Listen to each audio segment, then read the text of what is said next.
All your excuses for everything. Ah! Whew. Hey everyone! How's it going? My name is Katarina, if you didn't know. I'm an automotive, car enthusiast. I'm just honestly somebody who tries to be very happy and motivational when I can. I've been doing these workouts for, I skipped yesterday because I was way too tired when I got home from my trip. So I just had a regular live, but there's going to be quite a few of these lives I think I do. When I'm actually live like this, I'm doing some of my workouts and stuff. But, yesterday was actually a good day overall. Very tiring though. I didn't get a lot of sleep. And I got woken up, I had an alarm set. Because there's a certain time I wanted to leave my house by. And I didn't actually get away what I wanted to. So the reason for that is because my cats left a mess for me in my house. So I had to clean it up. Hey, appreciate that, Ryan. How's it going? Whew. But yeah, so going up to Fort Saskatchewan yesterday was fun.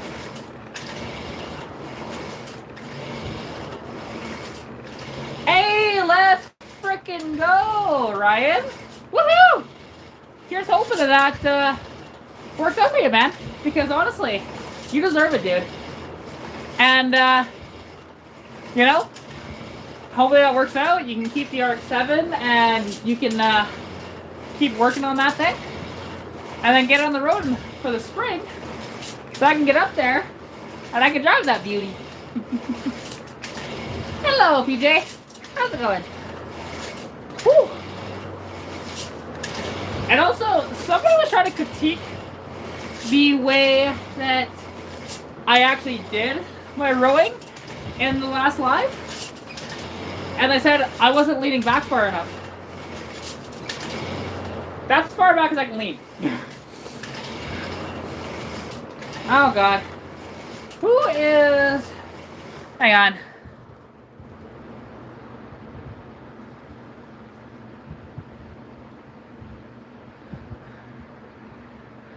Hang on.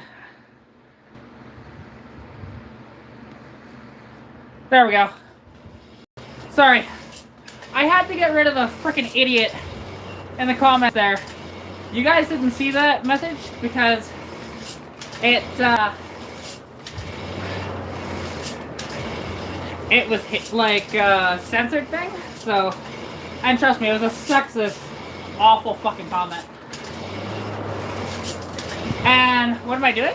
Right now, I'm on the rowing machine.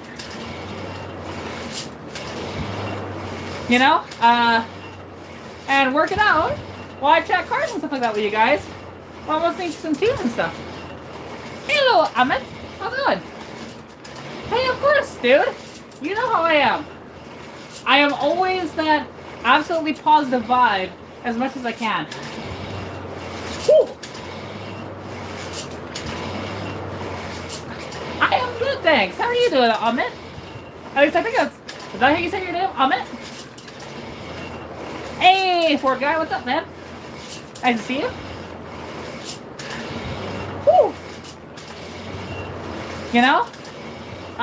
My dad may or may not be buying a vehicle at auction tomorrow, so we'll see how the auction goes. If he happens to bid on anything there or not. But if he doesn't, that's okay. I'm okay with him still driving the 82 for a bit if he needs to. Woo!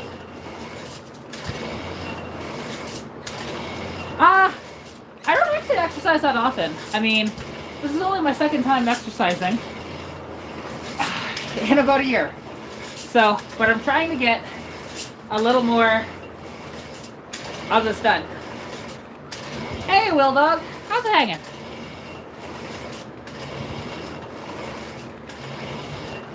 Oh. I mean, how can they roast an RX-7? You know? Whew. God, my legs are getting quite the workout from this one. Whew. I just want to try and get to 15 minutes. That's what I'm going to try to do, but I might run out of energy before that. And actually, whew, hang on. Need to take a little bit of a break here just for a second. Come on.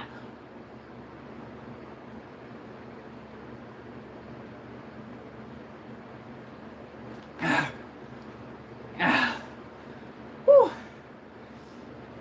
I don't have the balance for a unicycle. Because you gotta remember, I am somebody who has issues with balance in general because of my condition. So I'm trying to do this to improve my condition, but it's difficult because like the first time I did this, it was perfect. I had like no issues really, and it was good. But today, it's affecting me quite a bit. Like I'm getting lightheaded doing this right now. And I'm getting very tired and very sore very quickly. But I'm pushing through it, goddammit. Woo! Come on, baby. Let's do this. Woo!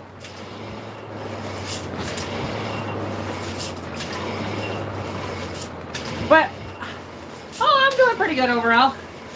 You know? This workout is kind of really wearing me out, but I'm trying, goddammit. Doing the best I can. But yeah,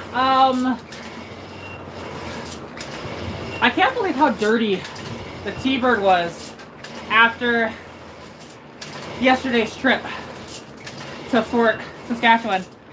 Because that was, holy crap. It took quite a bit to actually get everything clean. Woo! Ugh. Come on, girl. Come on. You can do this. Ugh. Try in here.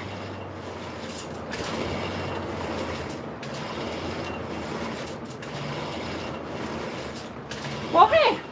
I mean, here's the thing. If you get this other job, it's alright if you happen to leave it right away if you get this other one, right? Because there's no rules saying that you have to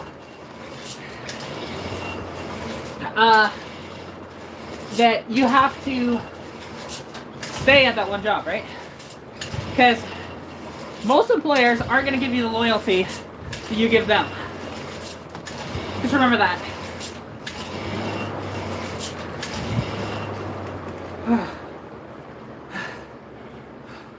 Whew, God. That's difficult today. It was way easier last time that I did this. But I'm pushing through. I probably won't go on the bike though tonight.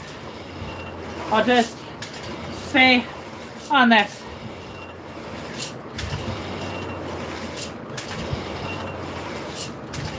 I'll never close my eyes and watch me die.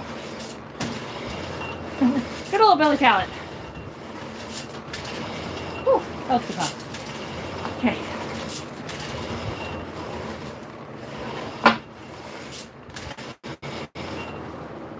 Oh, this is actually about to fall off. Hang on, I need to fix this.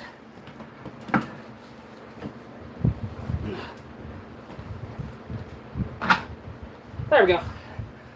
Okay. Let's just continue, shall we?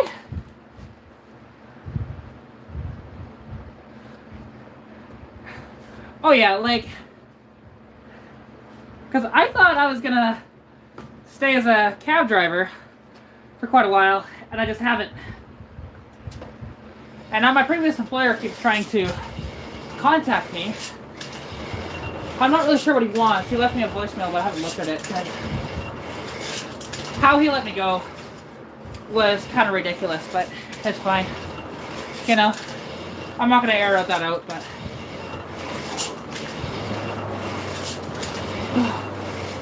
Okay.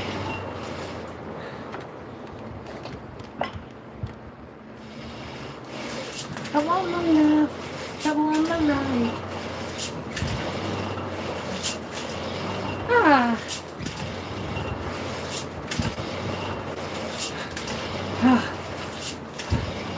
No, I can't keep going. I need to.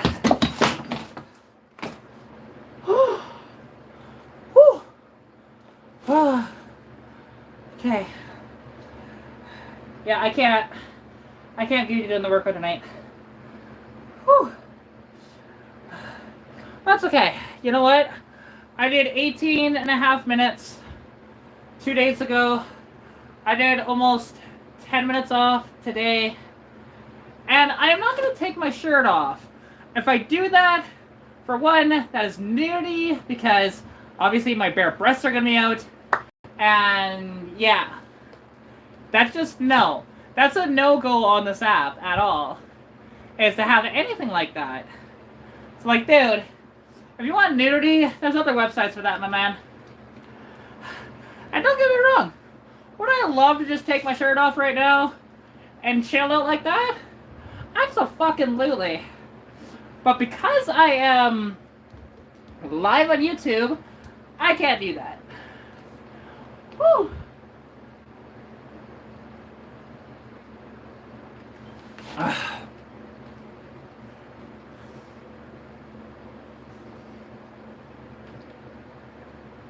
Hey, I mean, you know what? As long as it's like good, stable income, even if it's only seasonal, that's okay, man. You know? Like, if you budget properly, you can make it work to where that's not a problem for seasonal work. Because, like, that was the one thing kind of with the cab job, because, like, I did work during the summer doing it, but I made no money doing it. I made my money in the winter, and the problem is now I am jobless during the winter, and it sucks. So, but it's how shit goes. Alright, now, am I going to be able to stand up without fainting? Let's find out. Like, I've got this kind of ledge thing here. Ugh. Whew. Ooh, that feels weird. Okay.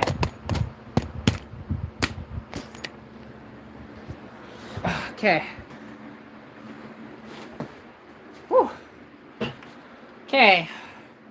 That's the problem that I have with doing these workouts at times. Sometimes I can be absolutely perfect and no issues. Other times, I'm like this, where I can barely do it, and I'm on there for almost no time whatsoever, and it sucks.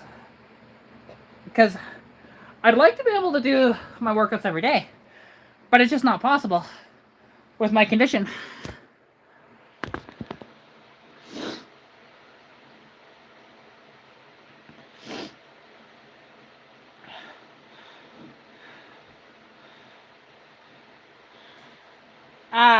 I mean, I understand that. Like, if you can make more money, absolutely do it. But at the same time, though, it's like you got to make time for yourself, too. Like, you can't just work and work and work. And that was one of the things with the cab job that kind of sucked. Was that I had a couple days off during the week. But I was working constantly and really long hours. Like, I was working between 12 to 7... Actually, my record is 18 hours worked driving the cab one day. That was insane. Because I had to come in... Which, by the way, I was only running on about 4 hours of sleep for that day, too. I came in at... It was 1 o'clock to do an airport run. Then I stayed on duty until 7 a.m. It was brutal. You know, and considering I had just got off the previous day at 7 a.m. as well. because I worked 7 till 7, which I prefer when I was working 3 till 3, with getting a little bit of overtime. Hey, no. Excuse me. Ryan is a fantastic human being. He's a good friend of mine, and he is perfectly fine with his life. If you want to say shit like that, you can get the fuck out of my chat, dude. Because don't be disrespectful as shit like that. You know, this place is about inclusivity and positivity, but with shit like that, we don't need you here. So, that's your only warning. You be, like that again, like a dick, you're gone from my chat. Okay?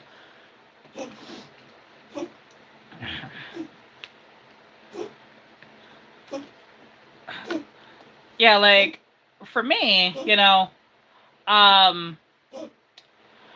because really, that was my only ever proper employment. I mean, other than the dyno, of course, but that is seasonal. That's during the summertime. And oh, okay, hang on. Hey,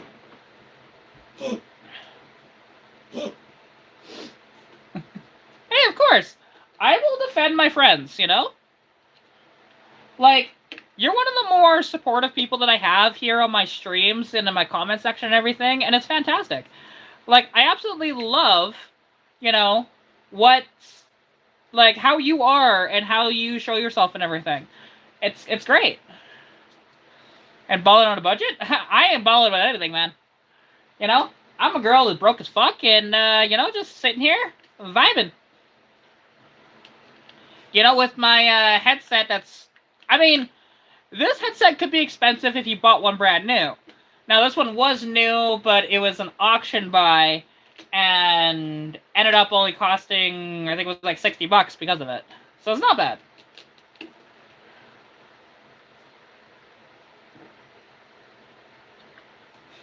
Oh.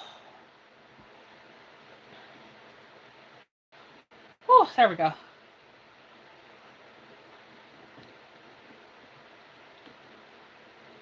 Oh, my cat's fine. Yeah, no, they're absolutely fine. Like, cause Saber was on my lap, but I think he's eating food right now.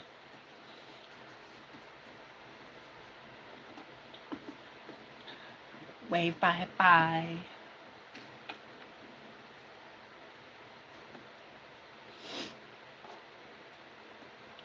Well, and that's the problem. If you spend too much money, you know, like, because my uncle did it quite well. He worked in the oil patch for like 5 years and didn't really spend a lot of his money. He kind of saved it and saved it and saved it. And then when he lost his job, he had a really nice cushion to be able to work through it, right?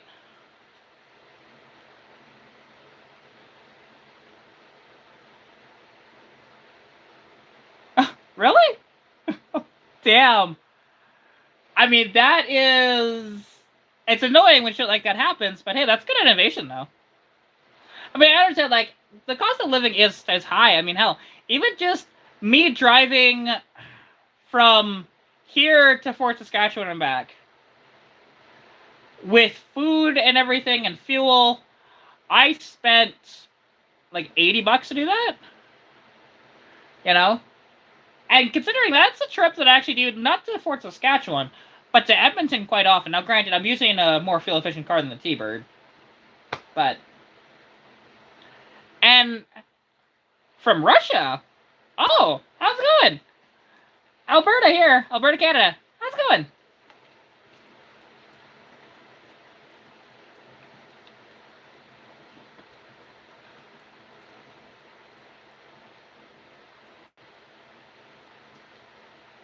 Thanks.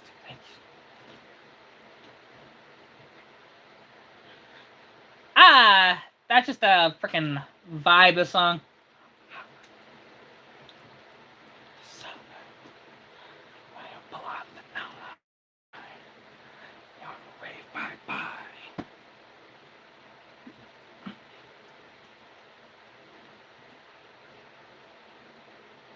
Ah, I'll have to look. I haven't looked at the notifications of it in a couple days, so I'll have to do that.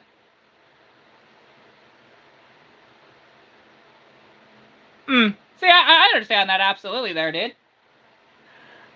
Like, I know how it is to having, like, issues trying to get parts in and stuff like that, because I live in Sundry. Parts don't come here as often as I'd like, and it sucks. But, you know. And also, there's some stuff that just won't get delivered here. Like, I'll have to get it delivered to, like, buddies' places in Edmonton or Calgary, or even, I've gone to Lethbridge, too, for it. It's nuts, right?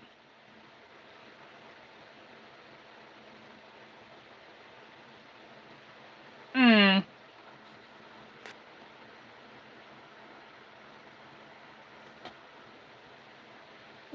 Sorry to hear that, Ryan. But, I mean, hey, you know what? It looks like that you have good things coming to you, and I can't wait to hear what comes. You know, it should be great.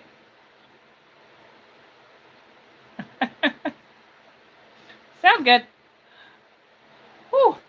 I need to open the window because I am just too hot. Just too hot. Oh. Okay. Hi, Rascal. You're going to the window, right? Yep. As soon as I open it, every time, he's like that. You know, it's not cold outside, actually, though. Which, it's not helping my heat situation, which is the problem. Because I have a, I have a heat distribution issue with my body. So when it, like, gets hot, it doesn't dissipate it properly. As a result, I kind of, like, my heart starts to go nuts, and I faint. So it's always fun when dealing with that situation, when you're trying to, like, do workouts to make your cardio better, and, ugh, it sucks. And it's not even that cold. Like, right now, it is...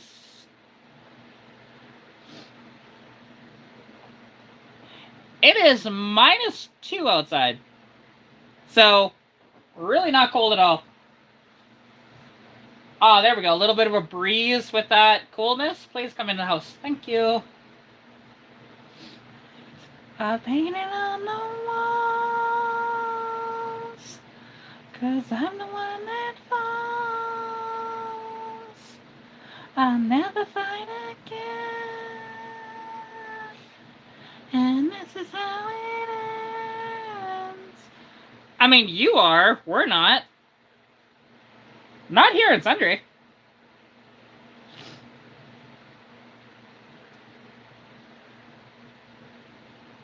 Or, correction, it says there might be snow. It's like a 20% chance of snow tomorrow. You know, but realistically, that might not happen. Bruh, same shirt. You do realize that I have like 10 of these, right? They're my work shirts. And when I'm doing workouts and stuff like that, or if I'm going to be going to a junkyard, I throw one of these on because it happens to be, you know, these shirts, it's okay if they get like dirty or beat up and stuff like that. Because I work in these when I'm working in the dyno in the summertime.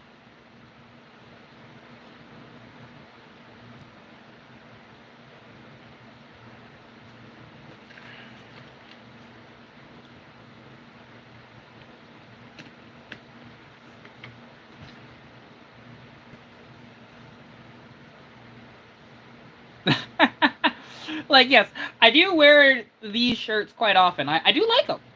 Because, you know, I mean, you've got, you know, the Devon Dyno, you know, bring the power in pink here.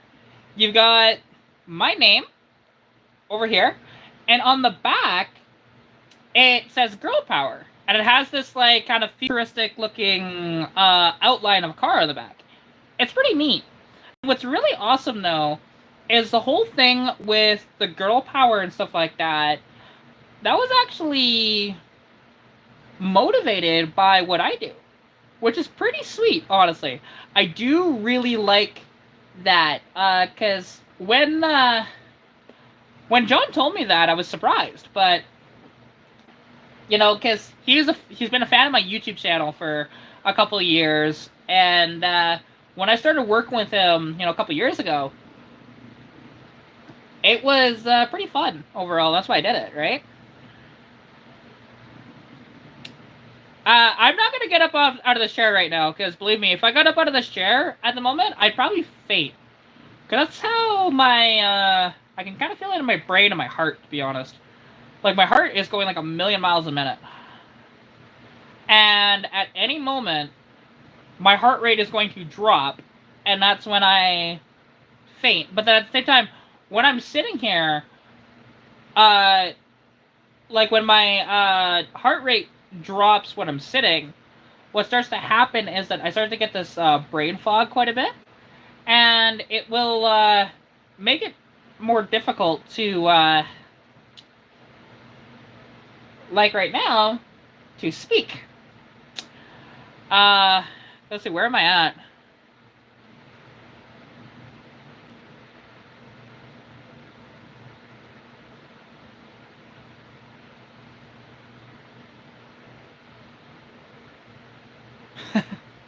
Okay. Well, with my rough math there, just from checking my heart rate with my 2 fingers, my heart rate's at about 40 beats a minute right now. Which is quite low for me, especially. Usually when I'm sitting down, my heart rate's at like 80 to 90. So that's why my articulation of words and stuff like that is getting to be a little more difficult. And Ed Roth with the Radfink and stuff like that, it is kind of neat. Depending on, you know, the vehicle and stuff like that that's done on, it's usually on like rat rods and stuff like that. But, yeah. Oh.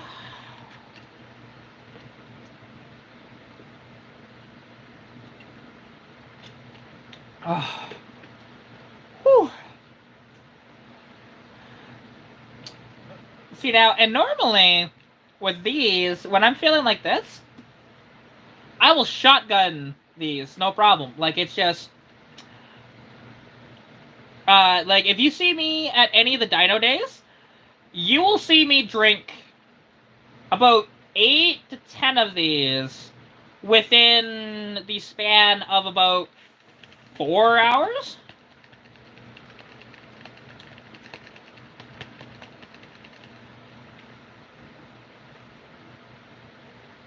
Oh, I mean, like, they did make merch with it and stuff like that, too, of course. But I know more of his cars and stuff like that.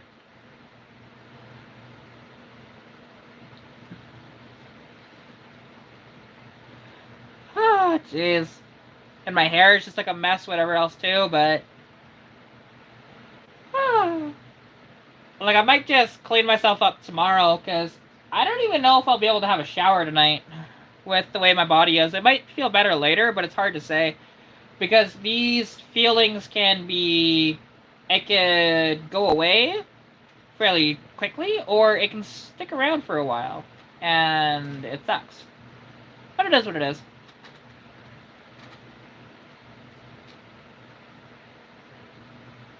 Oh yeah.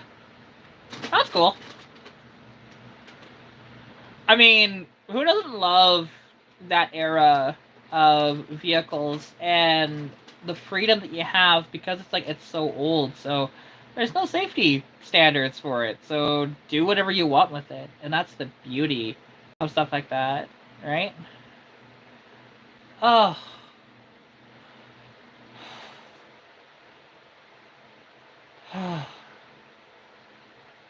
Ugh.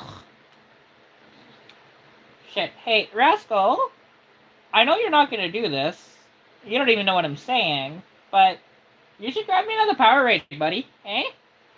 Can you do that? Eh? Can you do that? You're not going to, though.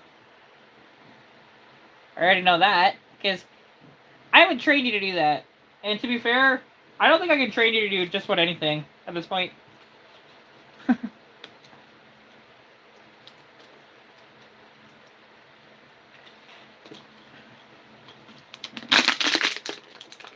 Cool. Cool. Yeah, sorry, I'm not 100% myself right now. You'll have to forgive me for that, because I'm kind of... I am... Fuck. I'm dealing with my normal symptoms that, or my condition that I deal with, and it sucks because it's not quite POTS, but it's POTS like symptoms, and it's rough, you know. Oh, like it's not really gonna make too much of a difference if I keep going or if I stop. To be honest, it's not really gonna go away if I stop or if I keep going. So it's one of these things. Like I think I'll just continue here, you know.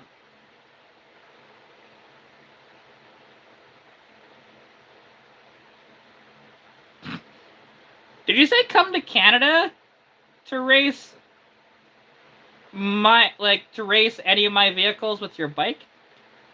I know you're joking, but you know I live in Canada, right? Like, I ain't American.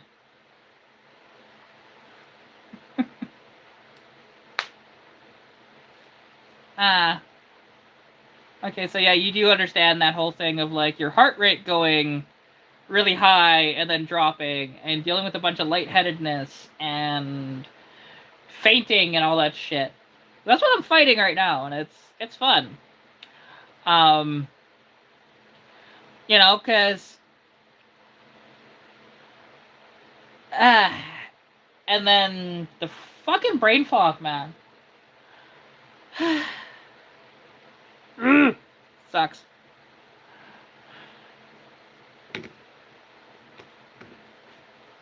See, here's the thing. When it comes to these symptoms, there is zero cure for this shit. Because I got tested, or not fully tested, but they wouldn't actually grant my requests.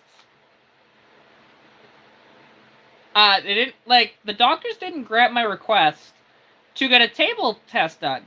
Even though I know a table test is absolutely hell.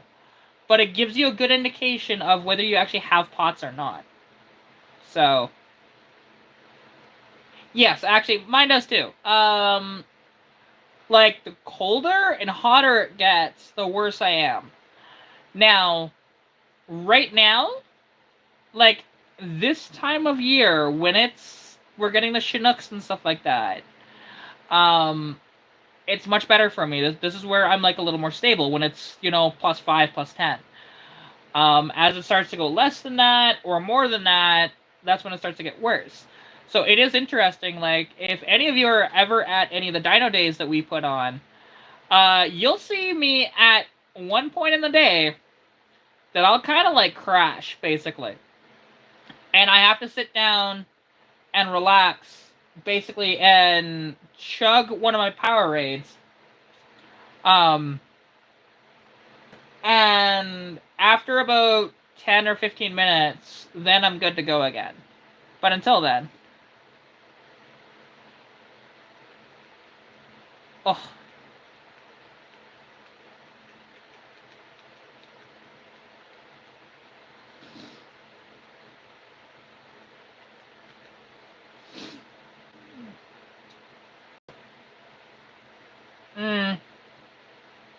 See, I can understand that. If I deal with consistent fluctuating of temperatures, so like you go outside and you shovel and you come back inside, I'm usually in pretty rough shape. There's a reason why I haven't really shoveled the snow yet.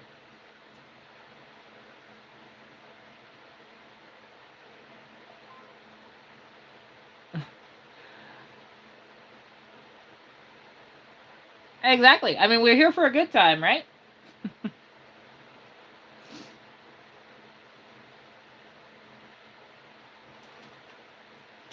Well, here's the thing. I work for a company called dyno.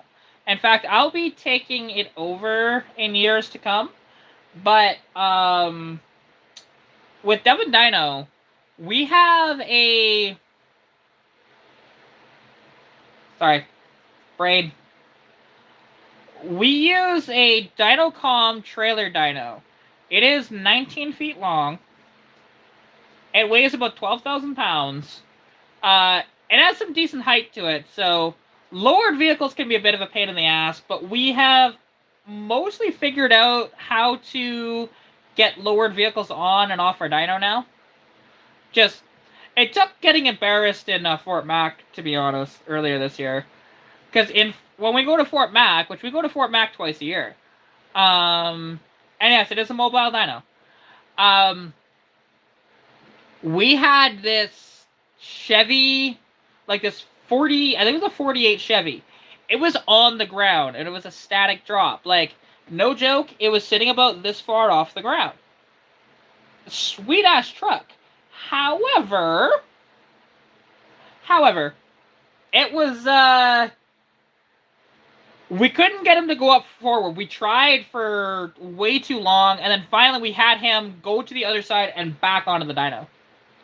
And it's a single roller dyno, so we have to actually get you centered on the dyno wheel, which can be a bit of a pain in the ass. But other than that, you know.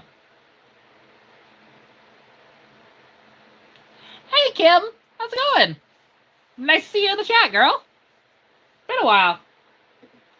Because, as an example here, let me find a video of our dyno. Actually, TikTok will be the best for that, because I can just go to Devin Dyno's TikTok page.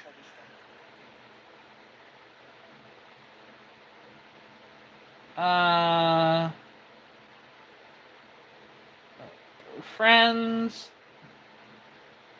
Devin.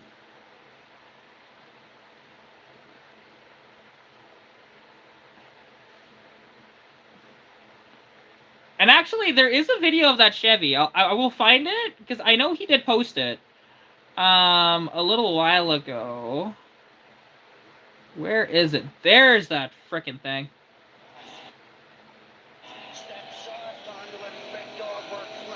It was that thing. And you can see our trailer dyno, right? Like how tall it is and all that different stuff.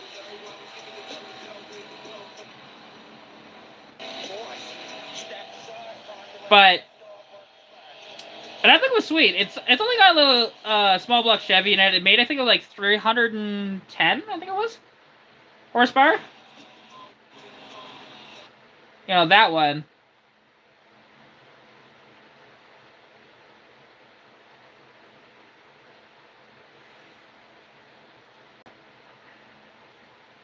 You know, and then one of them, and this one wasn't too bad to load either. So this thing is a 35 Ford that we had on our dyno. This thing has a Coyote in it, and it is badass. You know, it made, I think it was like 450 horse, something like that. You know, when we ran that one. So, and we go to different car shows all across the province with our dyno, and even into Saskatchewan too. Like, there was a couple times we're in Saskatchewan every year.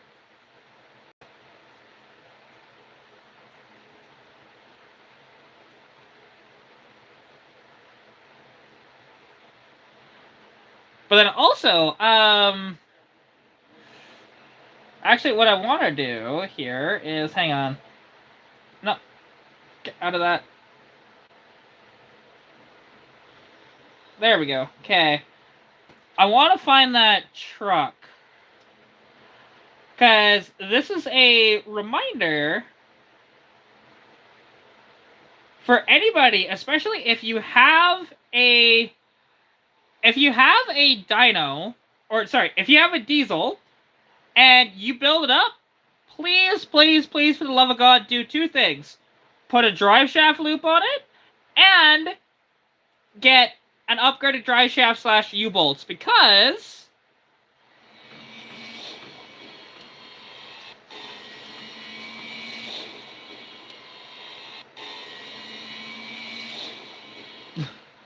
like, there was that one, And we had one more violent than that, you know.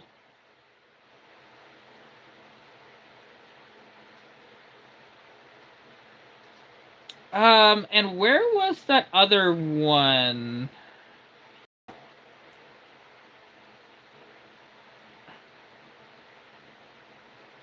That was, I think, on Facebook, probably. That one. Just looking for it. Hey, you're in Edmonton? I mean, heck, you know what? If you want to race, we can. You're gonna win. But, you know, because I'm in, I'm in there, you know, like, I'm in the Edmonton area quite often. So, like, my Mustang ain't fast, right? It is quite slow. I guess that hasn't been posted to TikTok yet.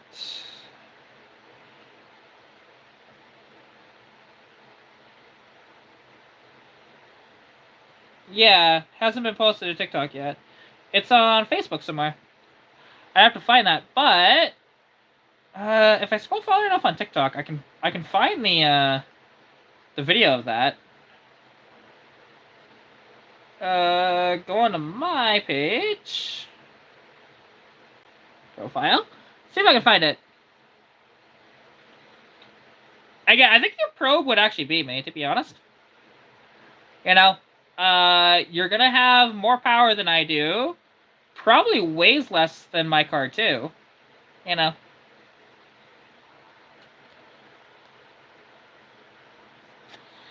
And I mean, I try and avoid dropping gas tanks, but I've had to do it a couple times, and it's really can be really annoying, depending on the vehicle. But you know, that's how it goes sometimes, right? See if I can find that video. God, I've posted a lot of TikToks. Because that was in the middle of summer. It was before that. Definitely before that.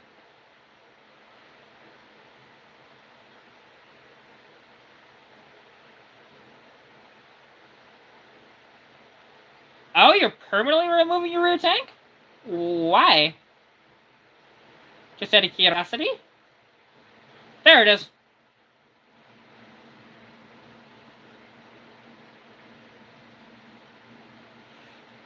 And actually, and getting to, Ryan mentioned about getting it out to,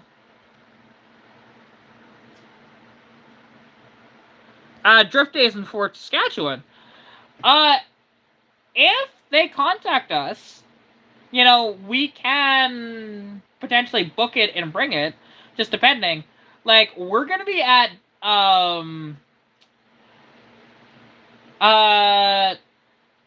we're gonna be at the St. Albert ones this year. We're gonna be all around Edmonton and stuff like that as well, and into Fort Mac and stuff, so. Might make around 170? It's more than I make. I make with small, like, I don't know what it makes with smaller tires, but with my big tires, it made 100 wheel horsepower, 220 torque. It's not fast, man. Like, trust me, if you got it in my car, you'd realize this thing is not fast. It's not. But, what I wanted to show you guys, this is one of the reasons why everybody should, if they're modifying their car quite a bit, upgrade your U-joints, your drive shaft, and put a drive shaft loop on it. Wait for it. There it goes. Whee! And then, you can see some of the carnage from it. Like, that's a dent from that one. And then there's actually a hole in our dyno deck as well. And that's the hole from the other one.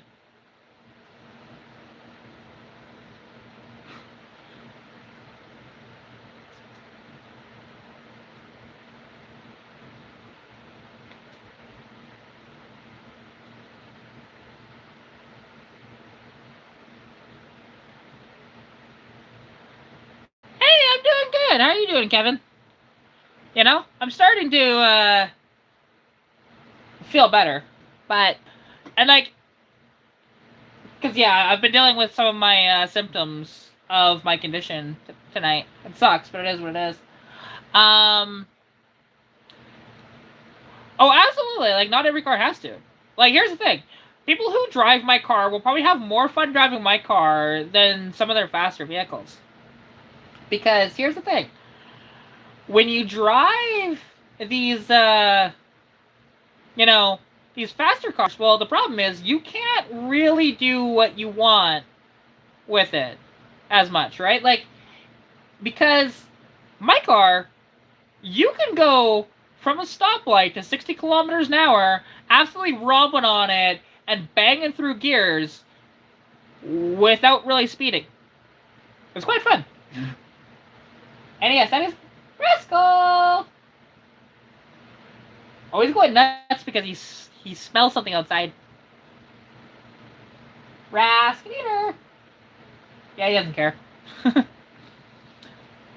Oh yeah, I'm trying to stream more on here. After I got that ban from TikTok, it's kind of like, from streaming for a bit, it's kind of like, I move over to YouTube because YouTube is way better. And also, I can listen to music this way and still talk with y'all. So just in case if there isn't much going on in the chat, right, I can still kind of, like vibe and do stuff while I wait for people to reply and stuff, right? So...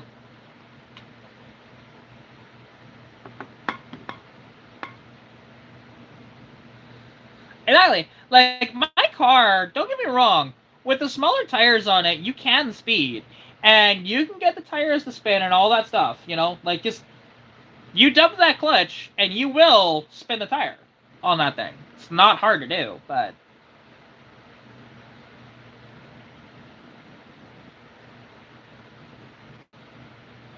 I get that, absolutely. Oh, you got a Jibber Jibber? Nice. I mean, I've got, the two kitties. I've got this little shit that doesn't want to show his face. Hey, sir. The people want to see... Look at that face.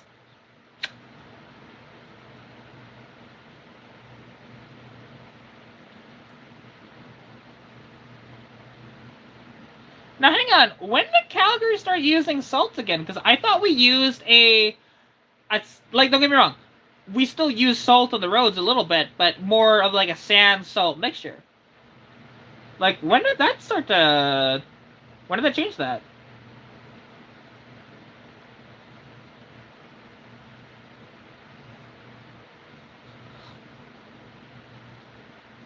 You're an hour 30 minutes south of Calgary. So you would be... You'd be, like, near Carmingay? Oh, you're in Drumheller. Okay. Yeah, I mean, naturally, there's a lot of salt just in Drumheller itself.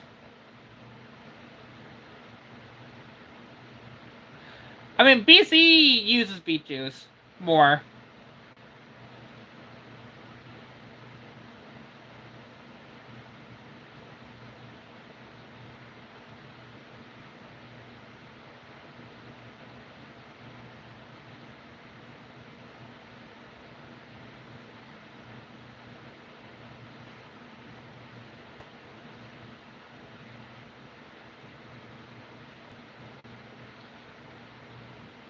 Yeah, and it's one of these deals, when it comes to, like, winter and stuff like that, it's interesting when you're driving about, and, like, if you're in a light car, it's actually not too bad, but even if you're, like, a little bit of a heavy vehicle, too, it's not so bad. It just depends on how the weight distribution of your vehicle is. Alternatively, if you have a limited slip diff with some decent weight out back, you're pretty okay. Like, my Mustang doesn't really have too many issues when it comes to actually doing stuff in the winter. Getting traction and stuff like that. I mean, yes, I did spin the car out into the ditch, a couple weeks back, but, it's okay, though. Right? Like, that was my own fault, to be honest.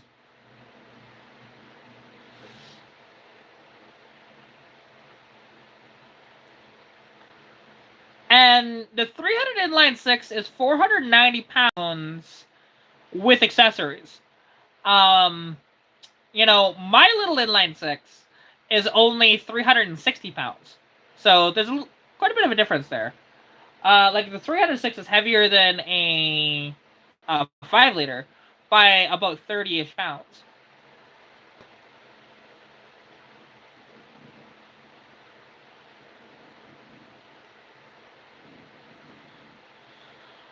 Oh, here's the thing. Underpowered, short wheelbase, rear-wheel drive cars are a lot of fun in winter. Believe me. You know, because you don't need a lot of power to have fun. Not any stretch. In fact, it's easier to control it with less power.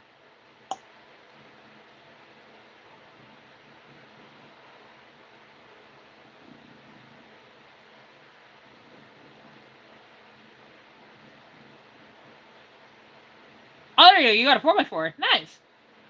No, I am not transgender. I was born a female, and I am female. My name is Katarina, and yeah.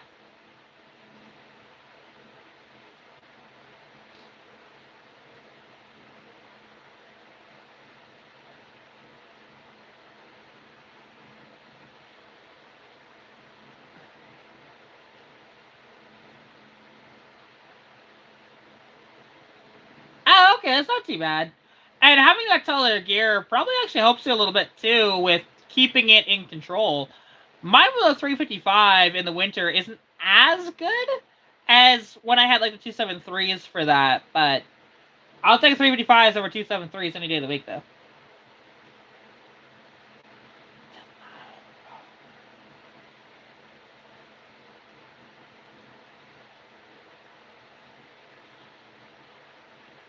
Well, you know, there is an easy way to figure out if your rear end's open or limit slip. And it has nothing to do with trying to do a burnout. God, no. Like, you can lift up the rear end and just spin the rear tires and see if they both spin the same way or not.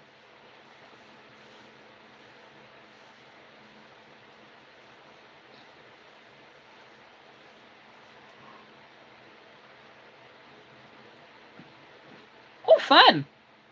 And open 35. I mean, it's obviously always better if it's not open, but that's okay.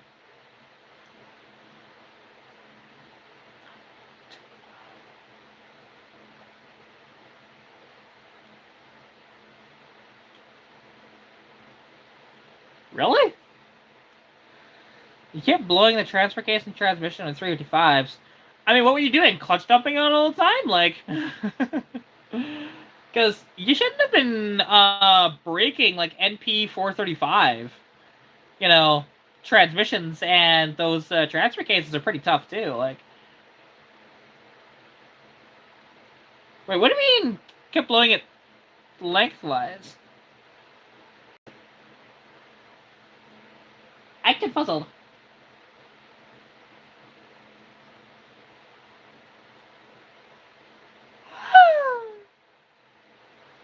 Ah, okay.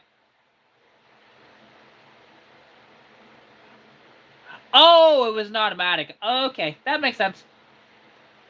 Because yeah, like if you manage to break one of those like T18 transmissions, or even the, I can understand if you actually broke one of the Mazda trannies. To be honest, the M50D, because they're not exactly the strongest things in the world, but they're all right for what they are. You know, front to back splitting. I don't think I've ever seen that. That's wild. But that's how it goes sometimes. Ooh.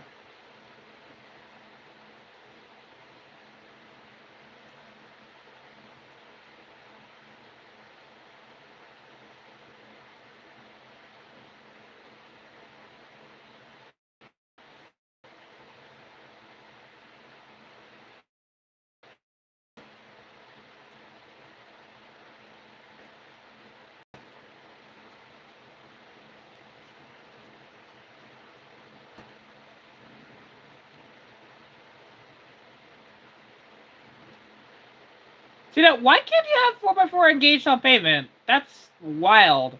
You know, that it'll actually like break stuff. Because AMC figured out how to do it. a long fucking time ago, where it was fine on pavement. It's wild. What year is your truck there, Kelly?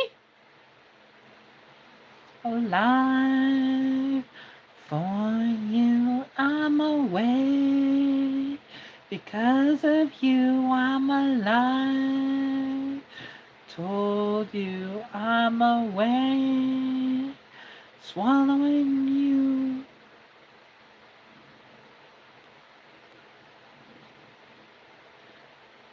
Ooh, ouch. That blows.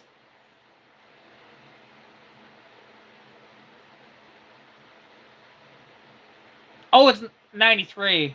Okay. Well, actually, no. AMC did figure it out with a part-time four-wheel drive system in the AMC Eagle. And in any of the Jeeps. Like, they were fine.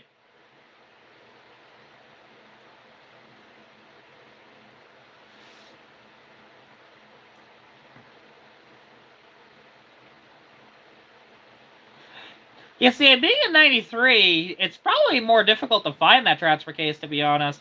If it happened to be a 94, it'd probably be a lot easier to find.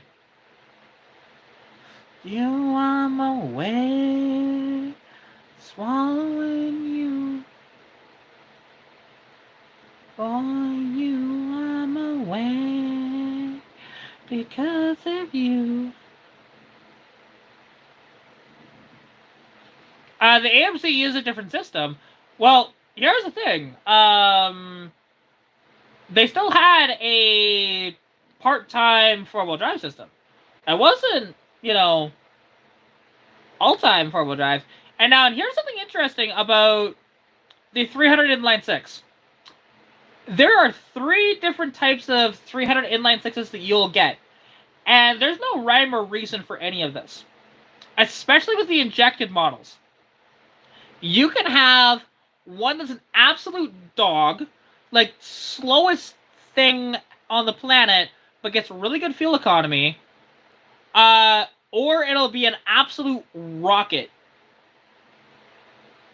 And, and then there's other ones that can be a bit of a lemon at times, too. And I don't know why. Like, the only thing I can think of is maybe they screwed up when they put the timing gears in it. And some of them are advanced timing more than others. I don't know.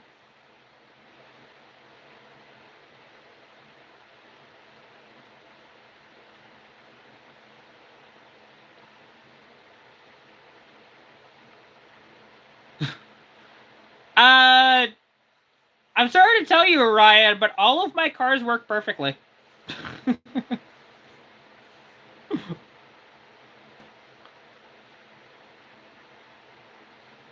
Your 89 is a rocket, but the 95 wasn't. Yeah, and it's just the weird part with those 306s. And whether you get the injected ones or whether you get the carbureted ones, they're almost all the same that way. But weirdly, more of the carbureted ones tended to be better for like throttle response and overall power over the injected ones, which makes no sense. But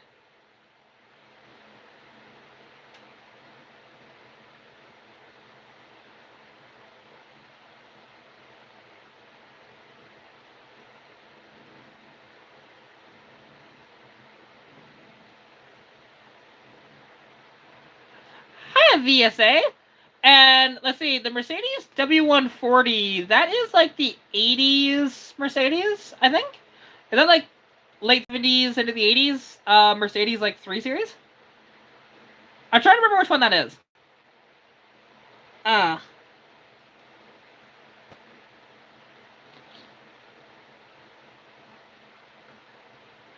at least that's not too bad to do for either of those.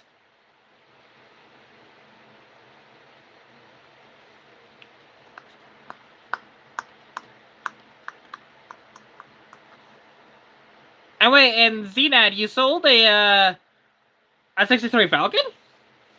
I mean, 63 Falcons are cool cars. I like those, honestly. And let's be friends. We can try. I'm friendly with everybody. I vibe, I have fun.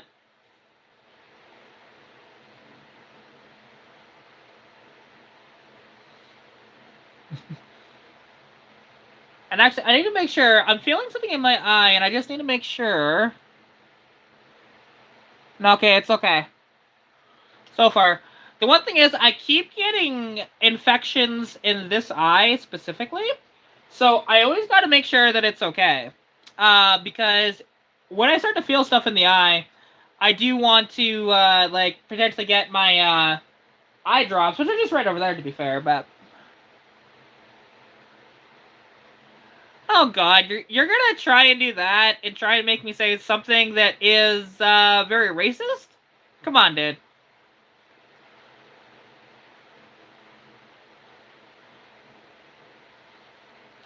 Get around, I can get around. Get around, I can get around. Yes, I'm listening to Green Day. I love it.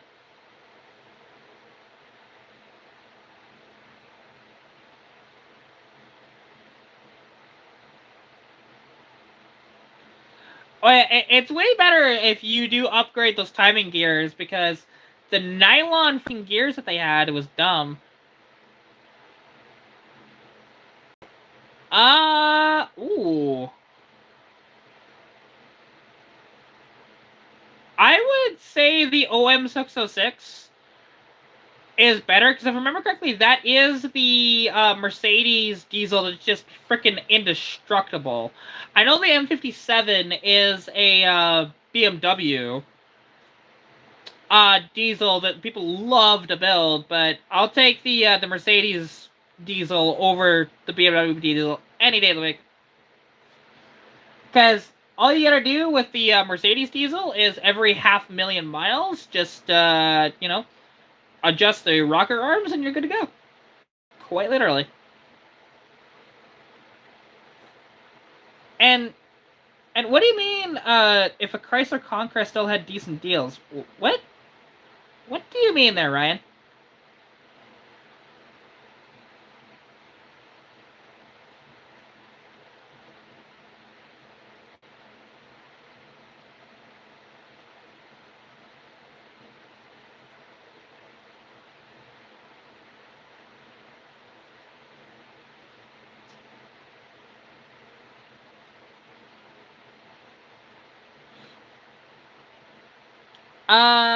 Well, here's the thing. Like a Chrysler Conquest, they're not the cheapest things around. They're cool as hell, but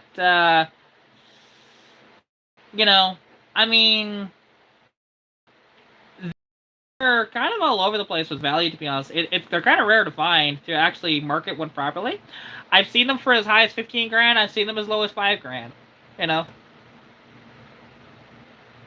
and you can make a 600 horsepower diesel smokeless. Yeah. In fact, if you actually wanted to make more power, you run it leaner as opposed to making it roll coal.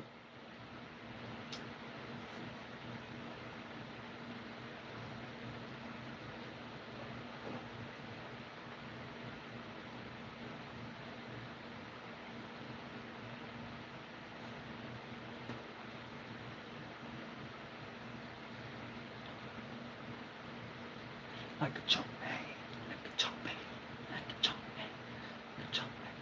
Sorry, I am listening to Limp Bizkit, so...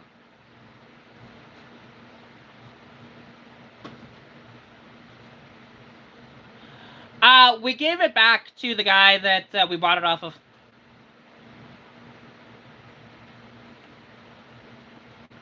Unfortunately, I would have loved to be able to keep it, but the salvage inspection was the scary thing on it. That's why we got rid of it. And here's the thing, because if you buy a vehicle that happens to be salvage, there's people that think, oh, no, it's as is, so you can't, you know, have anything happen to you. It's like, no, actually, we could have gone after him, to be honest, for that.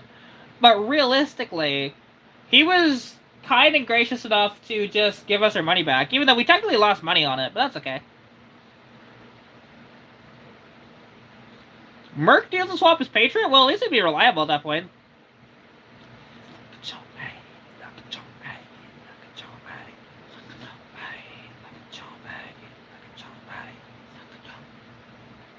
there all for the nookie. Nookie. So you can take that cookie and stick it up your...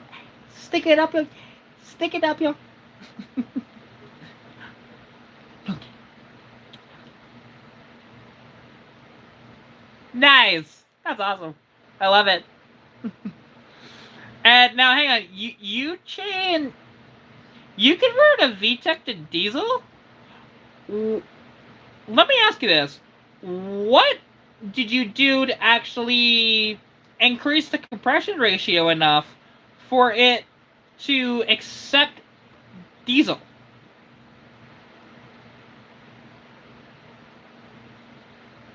You know, to do that, because I know, like, diesels run super high compression.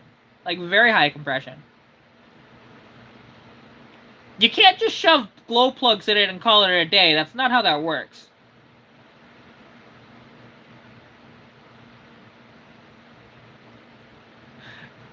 Because even Chevrolet, or I should say Oldsmobile with the 350 diesel, they up the compression from about 8.5 to 1 to 20.1 to 1. And yeah, and you would need a proper injection pump that way too. Yeah, like...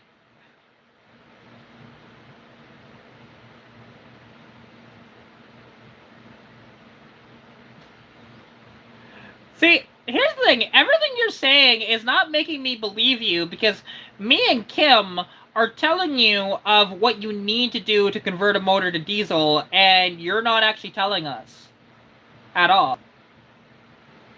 Like, again, I asked you, how did you increase the compression ratio to actually accept diesel?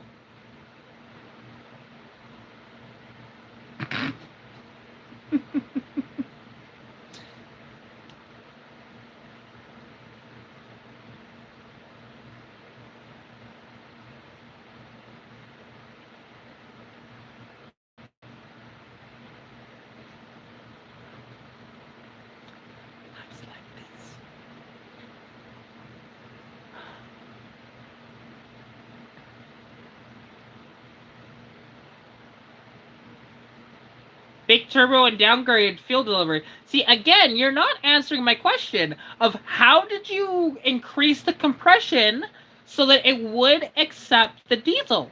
Because here's the thing. We know that with converting a gas motor to diesel, you have to increase the compression ratio quite extensively. Not only that, but you need to upgrade the internals to accept that extra compression. Like, it's not easy to convert a vehicle to diesel. Trust me, Oldsmobile did it, and it was absolutely garbage. No, boring out the cylinders will not do that. And installing glow plugs does not increase your compression ratio. Like, you can't... No, that's not how that works, because fun fact, not all diesels use glow plugs either. Did you know that? Like, glow plugs don't increase compression. You increase compression by, like, decking the head quite a bit and decking the block quite a bit. You know, getting that surface a lot closer.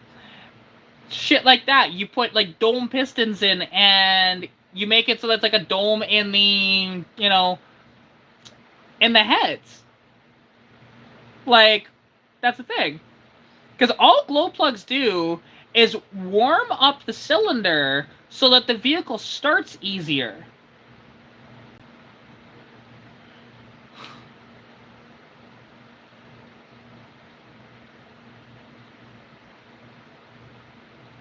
Like, again, you can't bullshit us because we know how diesels work. And I know what it takes to actually, like, what's roughly involved with actually building something into a diesel. Like, it's just insane. Right? And like I said, like, Oldsmobile did, you know, one of the first commercially available diesel pickups. And they had it in cars and everything, too. Oldsmobile took their 5.7, which is a 350, and they converted it to diesel. And it was a piece of shit. It never ran right at all. You know, most people just swapped to the standard heads and converted their diesel engines back to gasoline because it wasn't super hard to do when doing it that way. But yeah, and you said VTEC. You never did say what VTEC you started with either, because also there's plenty of engines that have VTEC. You know, there's the B16, B18, there's the K20, K24. There is the B20 engines. You know, take your pick. Like, and there's way more than that.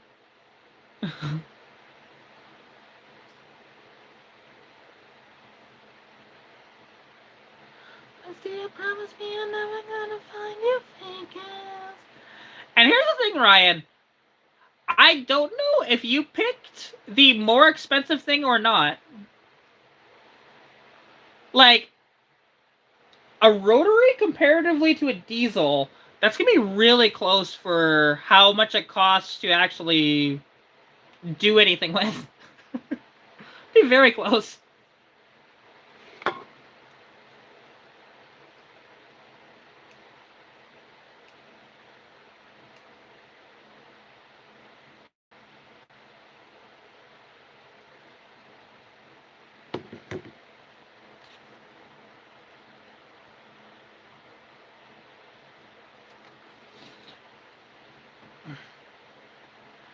You know, but like, and that's why, like, when I see people in the chat that make these outlandish claims of what they've done, I always have to try and question them to see if they're full of shit or not. And case in point, this guy is extremely full of shit. And it's sad. Like, I don't know why people try and fake it. You know, if you actually are building stuff like this, that's awesome. But it's really easy to figure out if you're lying or not, right?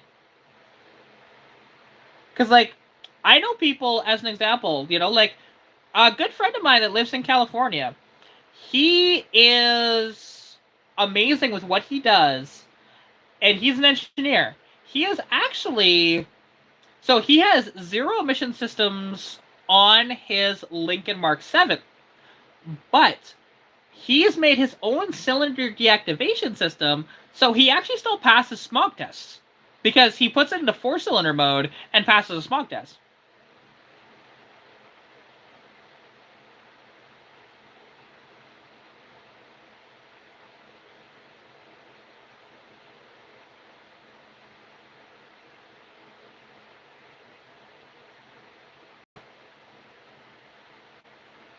Okay.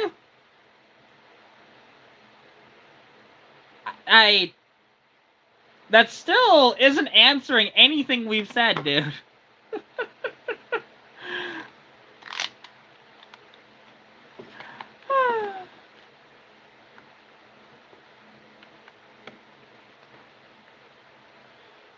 Oh, exactly, right? Like, and to be honest, like, people did convert the diesel engines themselves back to gasoline because it wasn't hard to do.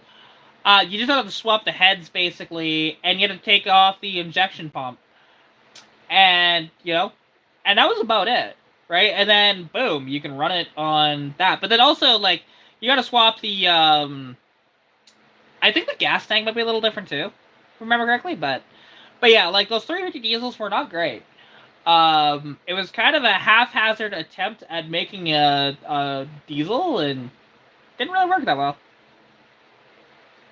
And Maria, and Maria, and Maria. Well, I swear that I don't have a gun. Yeah, and yet, what's interesting, though, about diesel smoke is any of the guys that you see that's rolling coal like mad are wasting so much fuel for no reason.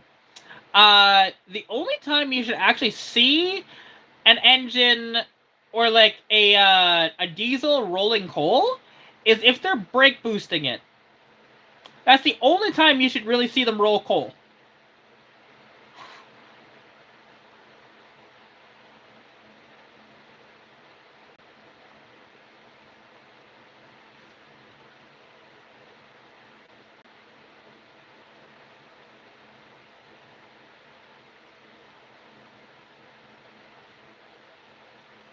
Oh, exactly. Like, here's the thing. Because when we've had the big bad diesels on our dyno, they don't really roll coal. Um, like, and we've had 1,000 horsepower diesels on our dyno. So there's been a couple of them, and like every year we go to Fort Mac, there's always the same guy that runs in our dyno and makes really impressive numbers.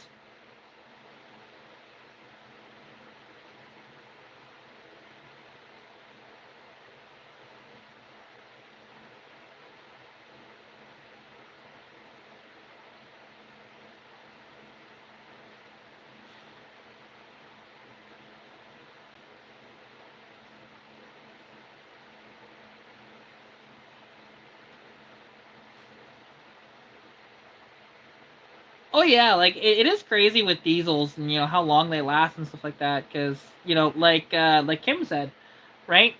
Like diesel is a lubricant, and so it definitely helps.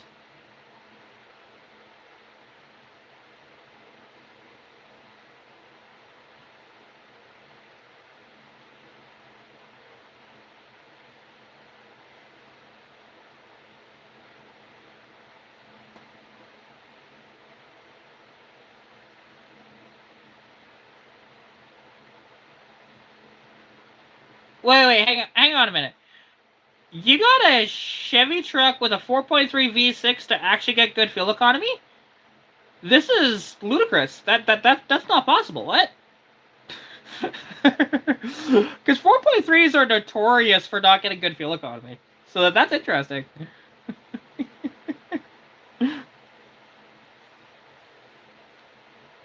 Go, don't ever let go. Go, don't ever let go.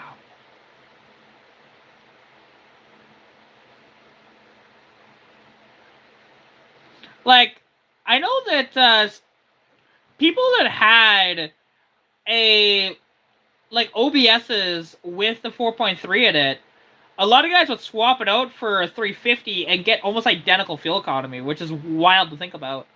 But it was just something weird with those 4.3s. I don't know. Like, unless you just have one of those like unicorn ones that got like a really amazing fuel mileage for some reason. Cause yeah, because 32 miles per gallon is pretty freaking good out of that. To be honest, really good.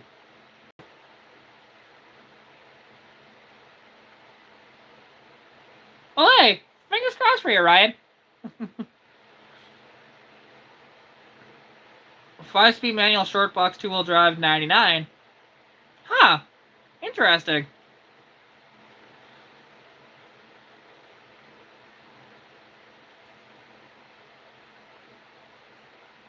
You're afraid of heights again.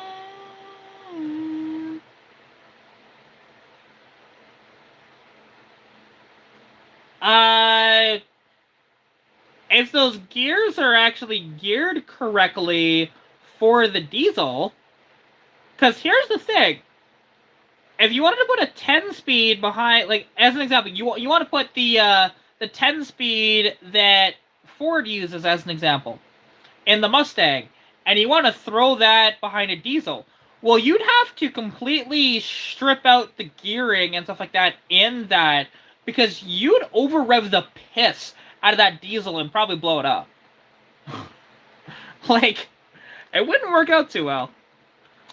That's why, like, when you see semi-trucks, with their 14, 16, 18, 20 plus speed transmissions, just listen to a truck when it takes off from a stoplight, and you go, dan, dan, dan, dan, dan, dan, dan. Like, it's shifting constantly, because, yeah, like what Ford guy just said, they're typically capped at that, like, unless it's a built diesel, but still, like, realistically, you're shifting a diesel at like 1500 to 2000 RPM typically.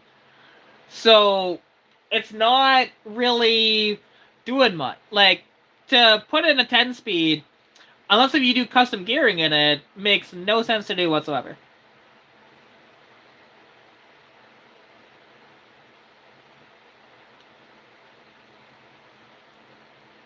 And also, and something, um,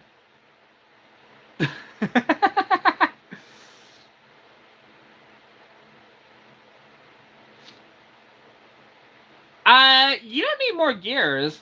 You know what you could just do is make the rear gear ratio taller, and that'll do the trick too. Like, it, that would make more sense to do, to be honest. You don't need more gears, trust me. Because here's the thing, do you know what your rear gear ratio is in your vehicle?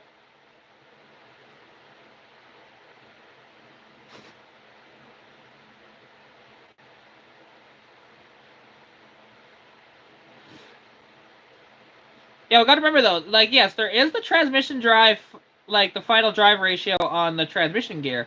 However, it's also, like, how tall your rear gear is.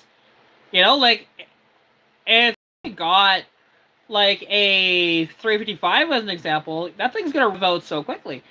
But as an example, you put in, like, a 273 or something like that in the back of that thing, and watch the fuel economy just climb.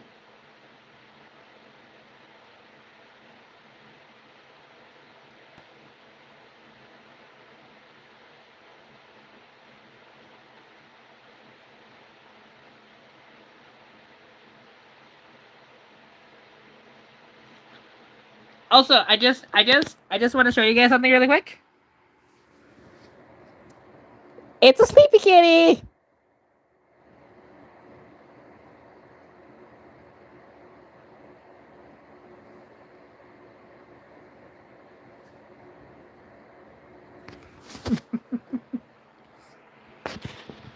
There you go. There's gonna be some random person that watches this live in the future, and then they see a kitty and they go, oh, "It's a kitty."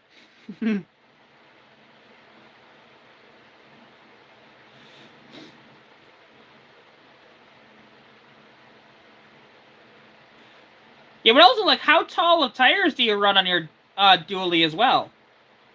Because people do, like, there are people that don't realize that, like, your tire height, your rear gear ratio, and your final drive ratio make all the difference in the world when it comes to your, RPM going down the highway. Because, like, as an example, so with my T5 put into, okay, you got 273s in your Chevy. That's why. That's why it gets such good fuel economy. Because most of those Chevys had, like, 355s and stuff like that. So, but just as an example. So, like I said, my 81 Mustang, with the small tires on it right now that I'm running for winter, those tires are, like, 24.9 inches tall. And the vehicle runs, on the highway at 110 kilometers an hour. I'm at like 2,800 RPM going on the highway. Now, when I'm running with my 28-inch tall tires in the summer, that goes down to about 2,200 RPM going down the highway. Makes a big difference.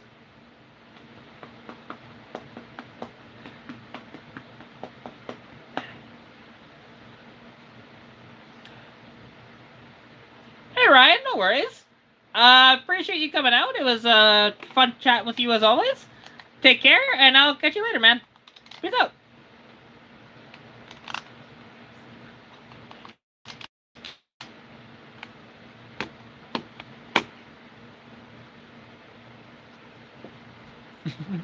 I wish I could play the music for you guys that I'm listening to, because it'd be great, but, I just can't, because this video would be demonetized if I did that, and I'd get a copyright strike.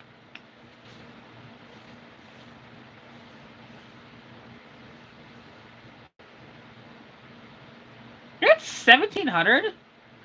And 89? You have a tall rear gear or really tall tires on that thing. Whew. Well, does your 89 actually have a tachometer on it? Let me ask you that. Or are you just guessing? Because I know that for some reason, like, base model trucks that were manual didn't have tachs. It's the weirdest thing. Yet automatics did. It's the weirdest fucking thing.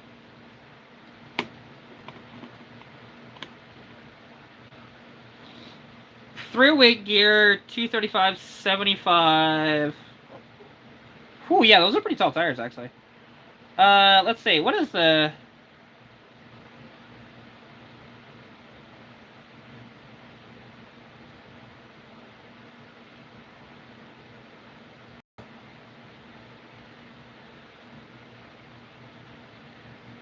that was 235, 75, 15. Whoops. That was a fail. 15. How tall are those? Those are 28.9 inches tall. Those tires. You know, like, and those are actually slightly taller than mine, by almost an inch, actually, than the big tires I run on Stitch.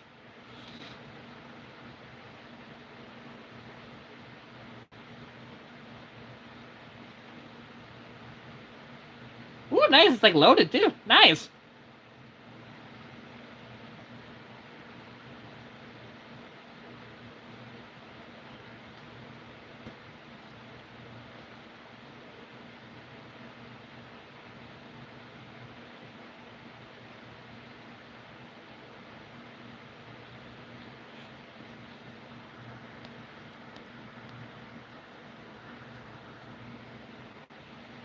Whew. Yeah, that's why your RPM is so low on that thing. That makes sense. Again, tall tires make all the difference in the world. Like, people don't realize it, but yeah, it really does. Like, and I learned how, you know, different gear ratios, how they can change stuff when I was a teenager. Because I had a BMX bike with a single gear in it, right? Because BMX. But in the wintertime, I got a tire that was a little more, you know, made for off-roading and stuff. And the wheel that was attached to just happened to have, I think it was a 9-tooth sprocket instead of the 12-tooth that I ran in the summertime. And so it had a lot more acceleration for me in the winter, right? Which gave me better traction, too.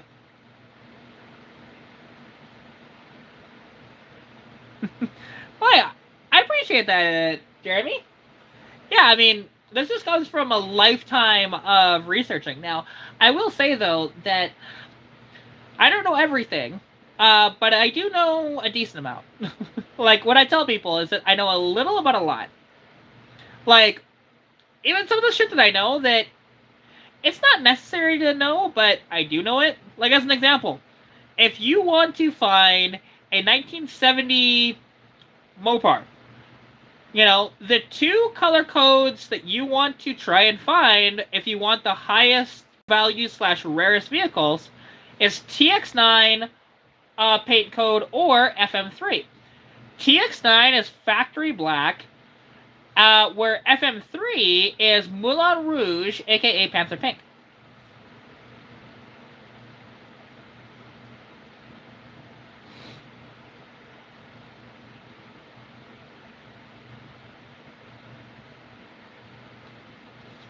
Oh, from where do you hail there, Jeremy?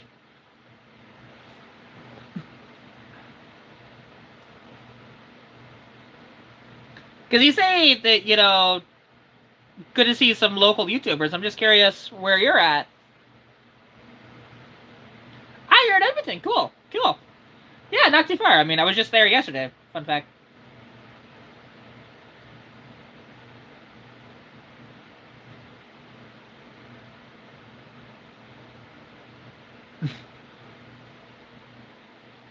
Wait, your AC got scrapped? Oh, you mean scrapped. I mean, I love having AC in vehicles, but none of my vehicles have AC, so there's that.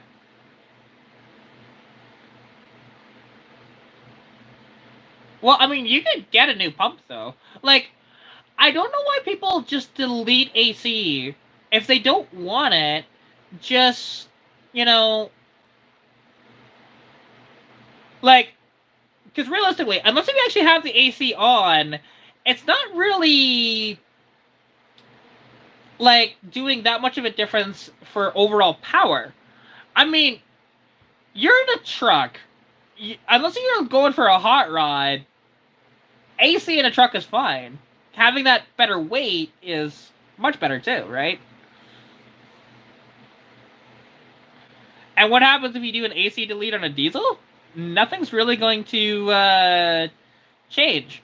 Like, because here's the thing: unless you have the AC on, because yes, an AC compressor, like the older style AC compressors, will rob you about 20-ish horsepower while the compressor is actually running, but when it's just freewheeling the way it is, it might be 1 horsepower, maybe.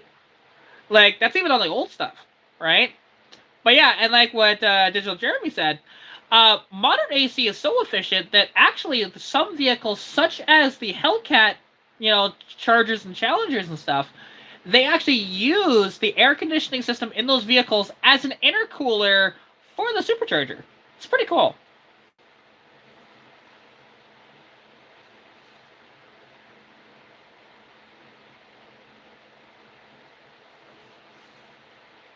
That's sad, but I understand, but it is sad. You know? Like, I just hate when I see vehicles that should have AC that the AC gets deleted in them. I'm like, why? All the time.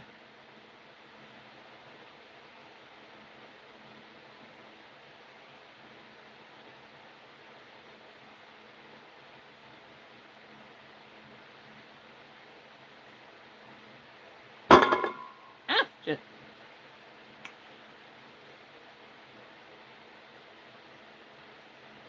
Ah, yeah, that definitely sat for a while. I don't know what you're talking about there. 1KD FTV? Never heard of it. Oh, you're a second owner? That's pretty cool. I mean, if you guys remember the Poltermerc that I owned, that thing sat in the field there for about 15 years or so. It was either 15 or 20 years before I finally got my hands on it and revived it. And then anything that I grab out at Greg's and revive, which I've done a couple of revivals here on the channel, they sat out there for about 20 years too. So I'm just used to shit sitting forever.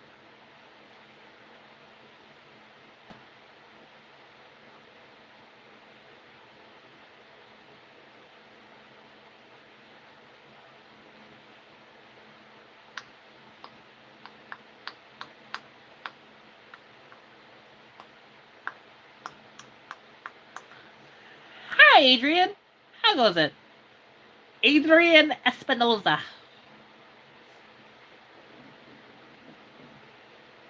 Ooh, I'm just vibing and I'm cuddling my kitty cat and petting him and, I am good. How are you doing?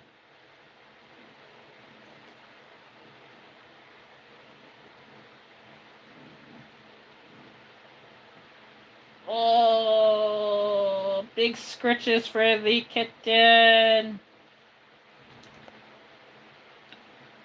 Also, be on the lookout tomorrow. I will have a video dropping of it's an auction walk around video.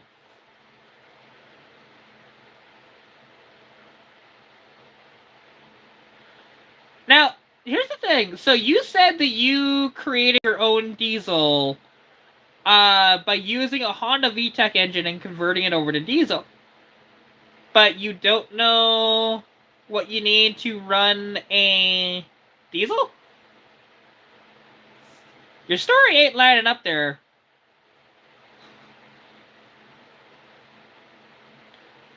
What do you mean? Dying from heat? Wait, where are you? That you're dying from heat?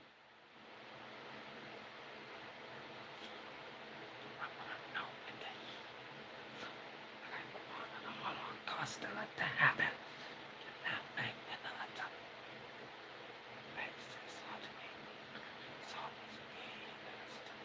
Oh, you're in Australia. All right, fair enough. Fair enough, dude. I get that. Yeah, I'm in Alberta, where like there's actually like snow and shit like that on the ground, so it is a little bit chilly. It's actually not too bad though.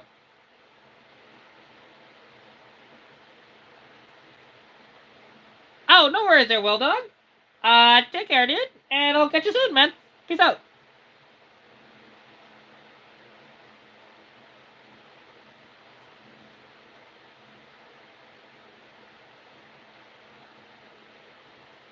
That just sounds so weird. Go swimming on Christmas. Sounds so weird. Oh yeah, the weather right now is fantastic because we're having a Chinook come through right now. You know, like today it was 5 degrees outside. Beautiful weather. You know, snow is starting to slightly melt around here. It's been great.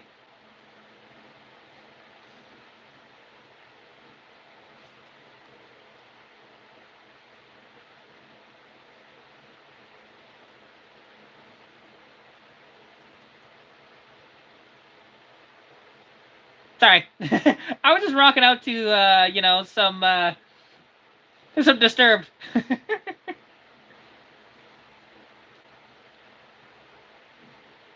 You just know it was two. Fair enough. Exactly, right? Like, on Christmas Day, I mean, I'll be, as long as, everybody doesn't get sick like they did last year, I'll be seeing family out in probably Water Valley, I'm assuming? Unless we're going to Nick and Hillary's again, I'm not sure. Hey, Rascal! Hi, sir, what are you doing?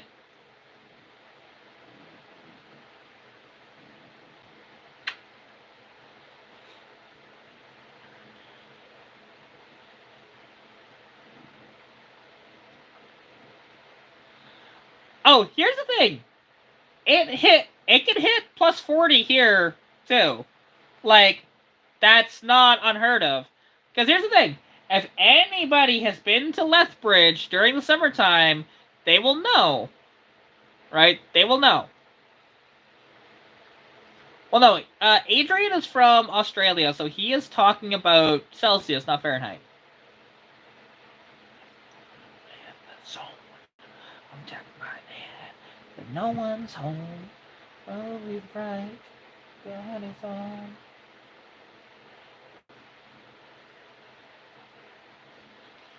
Myself.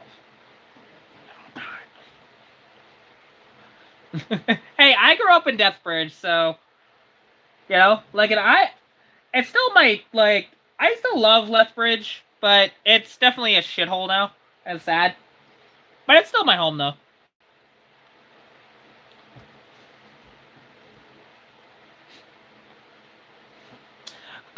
It is physically impossible to create enough energy while you're moving in a car to make it self-charge while it's going on the road. Enough. There's no physical way, because that defeats the laws of physics.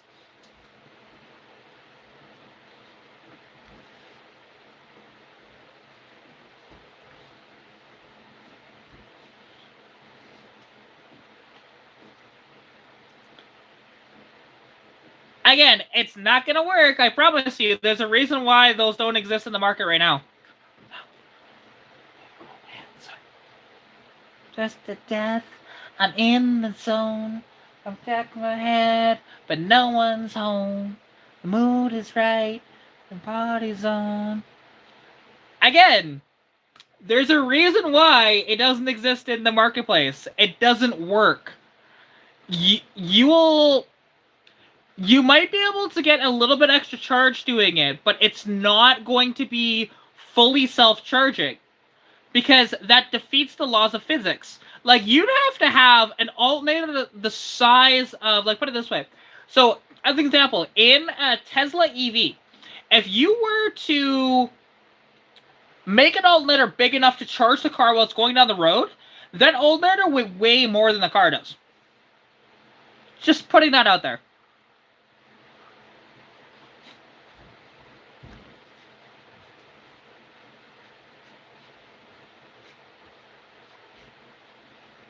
Apparently you can't.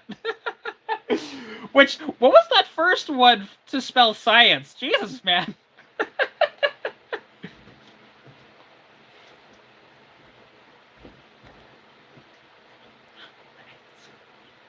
I'm fresh to death.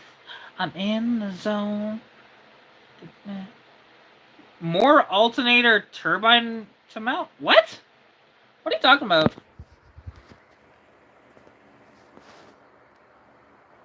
Exactly, yeah. Physics is a bitch. Because you can't defy the laws of physics. You just can't, right? And here's the thing. I did not go to school for, like, that, but I just know how, like, science works properly. And, yeah, it's just...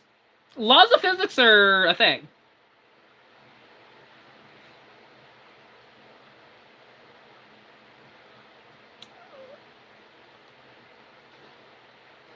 Well, how hot did it get there 2 years ago?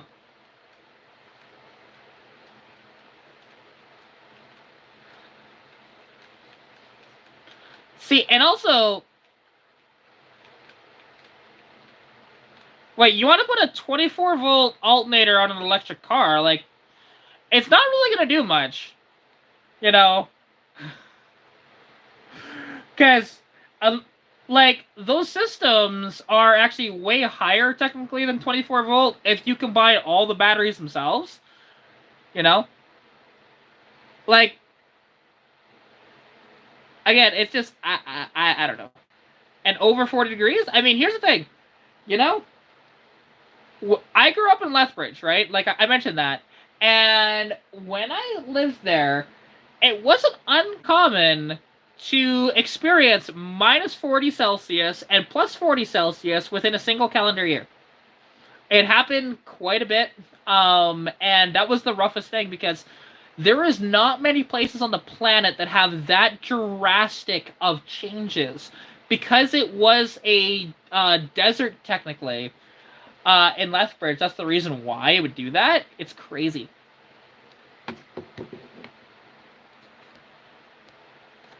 Oh, come on. It wasn't 400 kilometers. It's only 189 kilometer an hour gusts.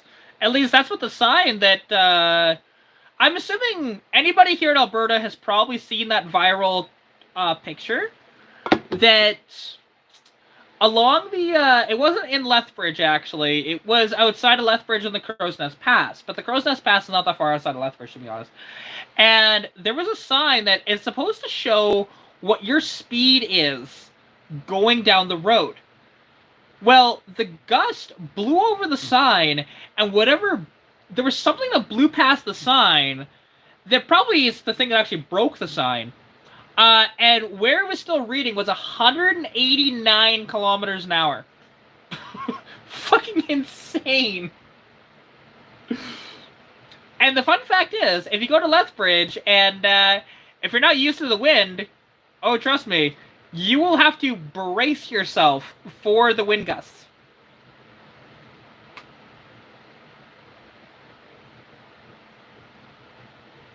One week, look at me.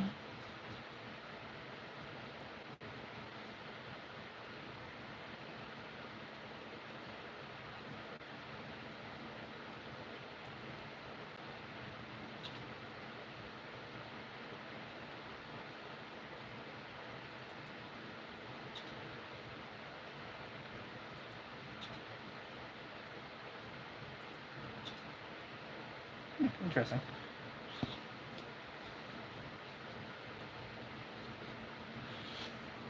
Hey, no worries, Jeremy. To be honest, I go live quite often now, here on YouTube, and you'll see me quite a bit, you know.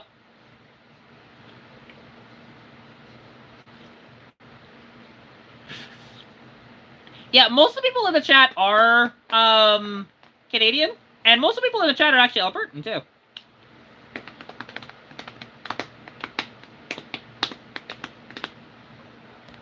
But yeah, good night there, Jeremy. Take care, and chat to you soon, man.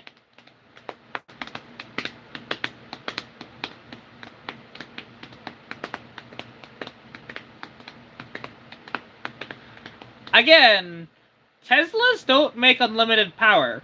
They don't. If anything, like, a Tesla is actually very inefficient on how it runs its power. You know what is way better than a Tesla? is a hybrid. Any fucking hybrid on the planet is way more efficient than what a Tesla is. Especially with what Edison Motors is doing. And they use a diesel engine as a generator for the batteries. That's all it's for. It's way more efficient than plugging it in to try and charge it. Way more efficient.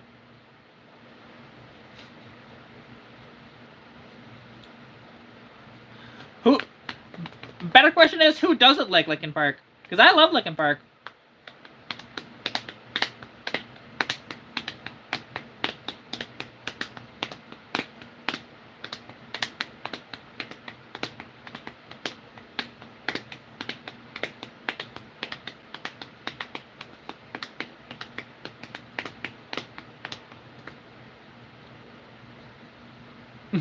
Of course we are.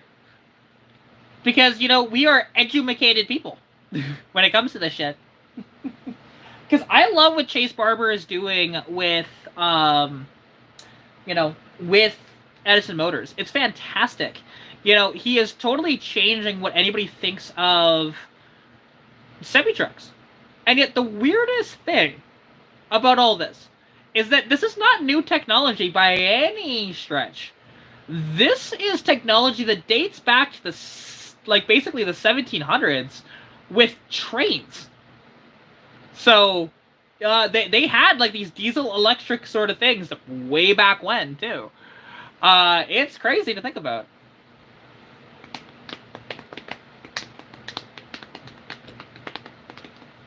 I'm glad to hear it, you know? Like, and I honestly, I can't wait, though, too, of when, he gets those, pickup, like, the retrofit kits for the pickup trucks. That'll be really cool, too. And I do wonder if, it might be too complicated, but I do wonder if he'll actually potentially attempt to even, produce his own style pickup truck. It'd be cool. I love Slipknot as well, like, you know, I love Slipknot, I love Disturbed, I love Linkin Park, Evanescence, Avril Lavigne, you know, take your pick. There's a lot of stuff I love.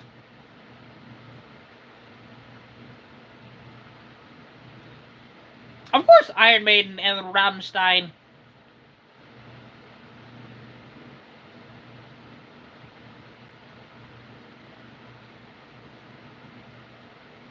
Like I mentioned, so you want to just use dynamos to help you charge the batteries. Here's the thing. It'll help charge the batteries as you're going down the road, but the one problem you're going to have is controlling the heat.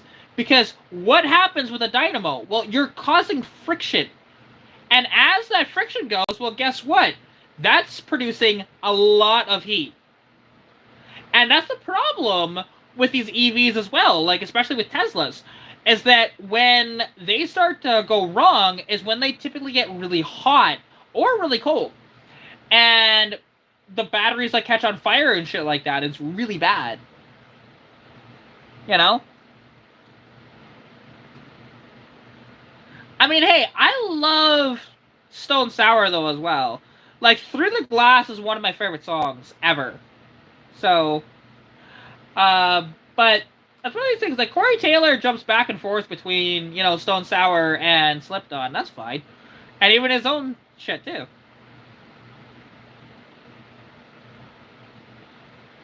Hey, Cornfred Cobalt, how's it going, man? Nice to see you in the chat again. Hello, kitten. Hi, buddy.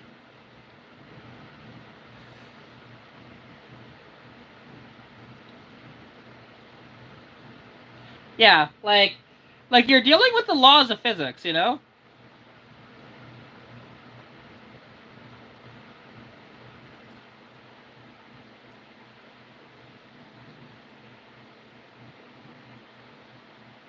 Oh yeah, and it is much better if you can use capacitors.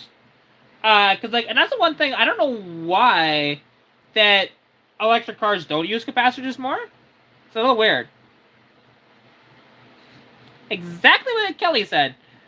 You know, like, again, it's the laws of physics. Like, it's weird because, like, they're pretty simple overall. Like, because you cannot. Here's the thing: there's no such thing as continuously renewable energy. So, yes, we have renewable energy, but you always will not. You will always expel more energy than you take in. That's a given, no matter what you're doing, right?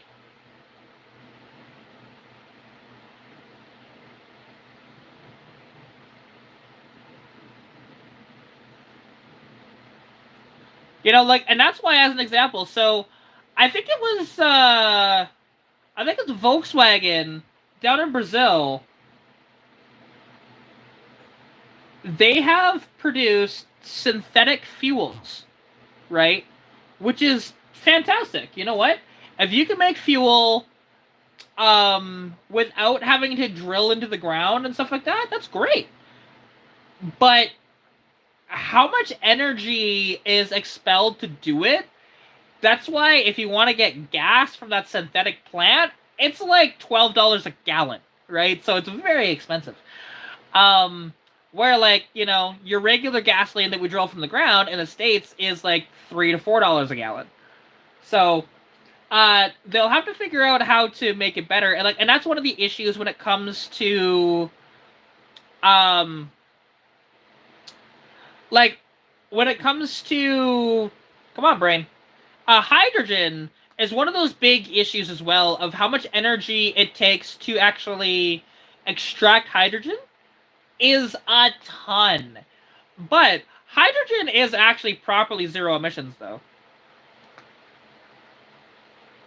Stronger, that's why I'm alive, I will conquer. Time after time, I never falter. I'm a survivor, I'm a warrior.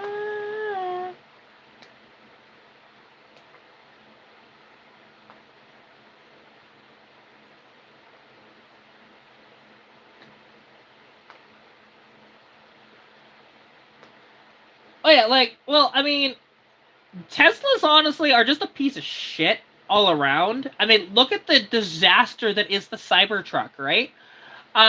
You see them failing constantly. Um, and you see them, like, even failing of, like, hey, when they're going off-road and stuff like that, they can't handle it. The whole thing causes a shit, and it just dies, basically. You know, like, again, I'm not a fan of Tesla at all. It's like, it's just terrible. And hey, Koss, how's it going, man? Nice to see you. Warrior, I fight for my life like a soldier all through the night, and now I give up.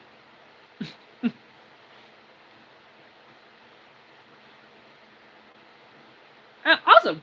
Like, right now, I'm listening to Avril Lavigne.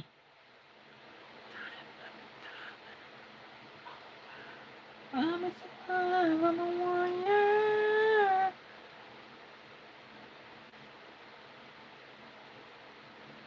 See, here's the thing. It will not be, like, it will not be in our lifetime that we actually completely get rid of oil-based products, because here's the problem. Everything that is currently in your house is produced with oil.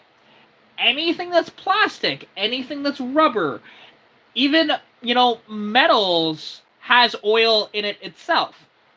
You know, like how light bulbs are made. Again, oils. You know, your phones, oil. Like everything, your clothes, oil, right? So that is the problem. Like, we cannot get rid of oil-based, not in our lifetime. It'll take probably, like, our grandchildren's children, maybe. Maybe, but even then, I doubt it, right?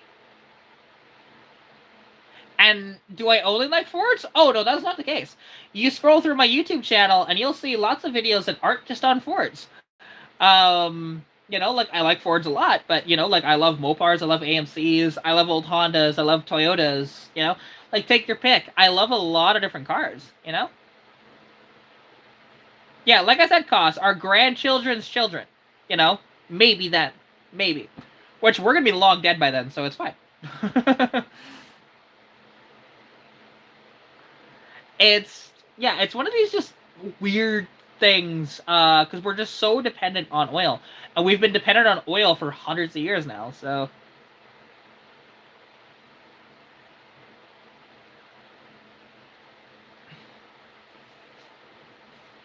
Ah, fair enough. Cause yeah, like as an example, the car reviews that I've done, like I've done a review on a '78 Civic, I've done a review on a '66 or '67 Charger, I've done a review on a '66 Imperial, I've done a review on an '81 Imperial or '81. What was that car? That wasn't an Imperial. Why can't I think of it in my head? Cordoba. There we go. You know, I've done videos on Chevys. I've done videos on, Toyotas. And when it's actually like fixed, um, I will actually have a review done of a 1984 Toyota Celica Supra. So that would be fun. But that video was supposed to be released this past summer, but the problem is that there was something wrong with the slave cylinder, and as a result, the clutch pedal would just go straight to the floor at times, and it's like, I didn't feel comfortable driving it that way, so I didn't do it. So, actually interesting, you say that rotary always drinks more fuel. That is not true. Rotaries in their natural state drink a lot of fuel, yes. However, you convert a if you convert a rotary to hydrogen, it eliminates a lot of its drawbacks, including its fuel economy. Uh, when because Mazda did actually convert RX-8s to hydrogen to play around with the technology and see what they can come up with. And what they found was that even though, RX-8 still required to be pre-mixed, it stopped burning oil with hydrogen. Not only that, but then also the fuel economy went from being an average of 25 miles to the gallon to over 50 miles to the gallon. Just absolutely insane. It eliminated a lot of the drawbacks of it, and funny enough, it actually helped with the lubrication process with how the properties of hydrogen with the rotary system. It is really neat, to be honest.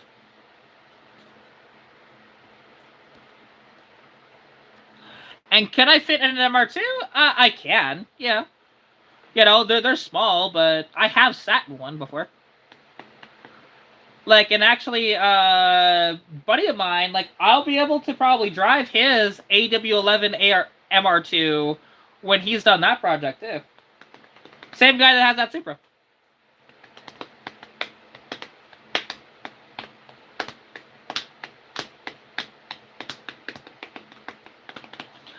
Which MR2 did you almost own? Was it a first gen or a second gen? See, like, the future is going to be...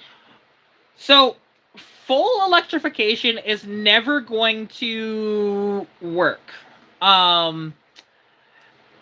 Instead, like, hybrid systems will work, and if we do a hybrid systems with hydrogen, like, if we can figure out how to harness hydrogen without expelling so much energy, that will be the way of the future. But, what engine should you swap into an MR2? Oh, that's easy. Go swap it with either a 3S GTE or swap it with a 2ZZ engine from a Toyota Celica. You know? What year would that MR2 would have been? Or, better yet, was it like a full-on wedge, or was it a little rounded?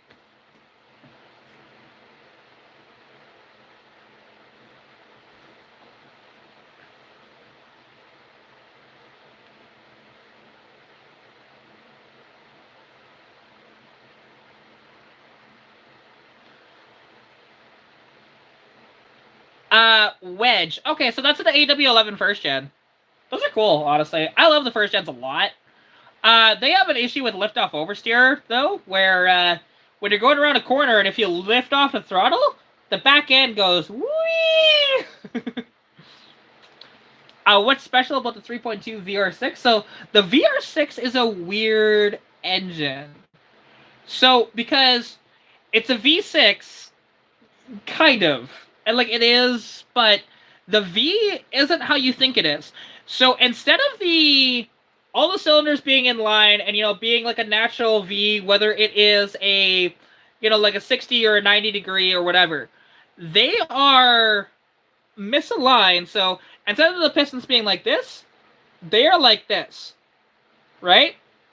And they are a 6-cylinder, but their V as well. It's like 100. It's almost like 180-degree V6. They're weird as hell with those Volkswagen engines.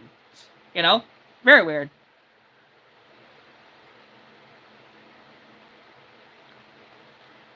Yeah, they're bizarre. They're technically a V engine, but they're more like an inline engine. They're the weirdest thing.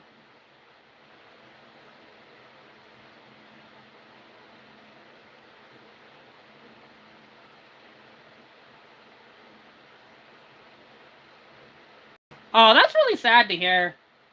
Because those MR2s deserve to be saved. Like, they just do. They're so cool and so rare, and, you know.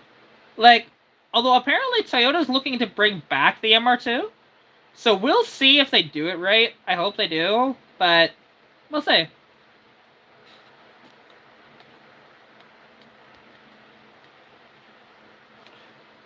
See, I mean, here's the thing. You guys want to talk about great fuel economy? I mean, hell, my little inline 6 Fox body out front there, if I hypermile it, I can get about 34 miles to the gallon out of it, which will get me over 600 kilometers to a tank of fuel.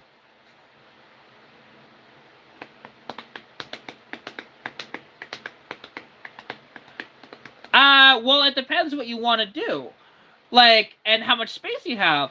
A 2JZ is an inline 6 made by Toyota that's a 3-liter engine.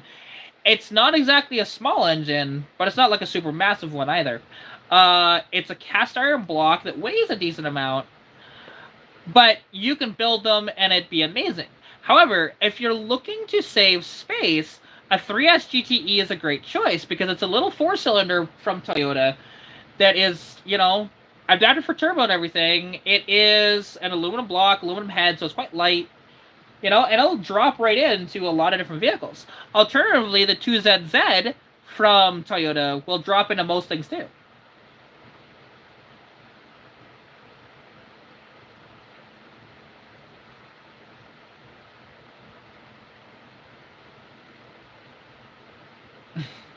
That's so sad.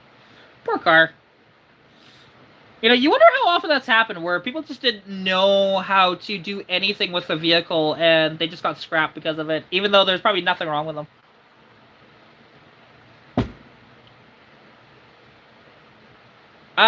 Yes, the Lexus IS300 uses the 2JZ, but I can promise you it's not the exact same engine as the Supra, but it is very similar.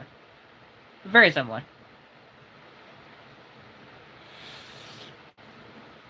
Someone that has 5 Fieros that are about to be crushed, now that is sad too.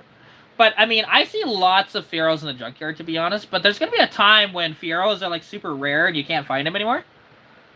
And yeah, the Fiero, it is a, 2-seater mid-engine sports car, just like the MR2 is. But, while the MR2 was reliable, the Fiero wasn't. Even with the V6, they were still very unreliable.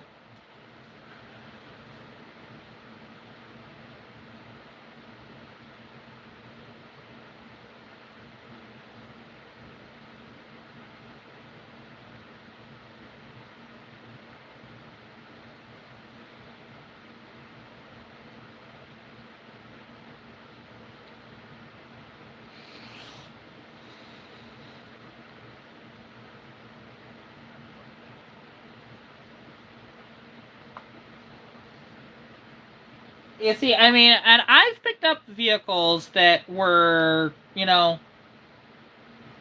um, that people were wanting to send to scrap. Like, I told them, like, no, I'll revive this, and I did. I revived it, cleaned it up a bit, and I sell it on to somebody else. I've done it, a little bit, here and there.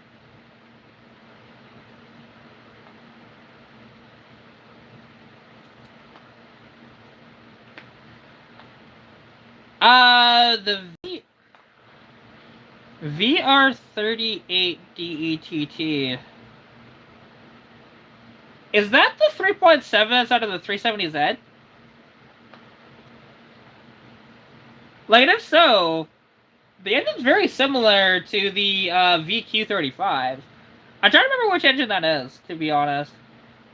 Off the top of my head. And you look young, who got you into cars? I've always just been kind of into cars. Like, was my dad into cars? Yeah. But I, I played Gran Turismo a lot growing up, and that helped a lot. Plus, I grew up in Lethbridge, which there's this thing called Street Machine Weekend that happens in Lethbridge every year, and it is one of the biggest car events around, and it is absolutely incredible. I love it, and since then, I've just been doing as much research as I can on cars, and I've been able to identify most cars on the road since I was about 5 or 6 years old. So, there's that. Hi, hello, Lake Dawn 18. What? I confuzzled by that.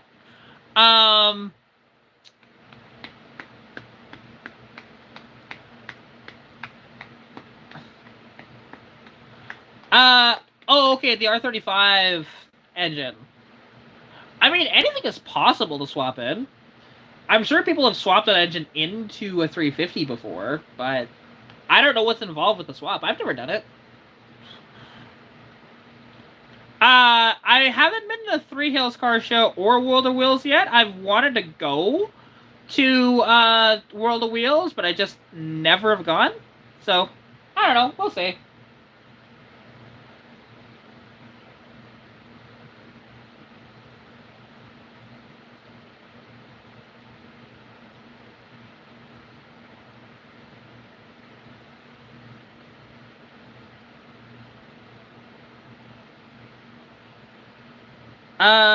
Blue Cobra kit car drive through town? Trying to think if I have or not. Maybe? I can't think if I have or not.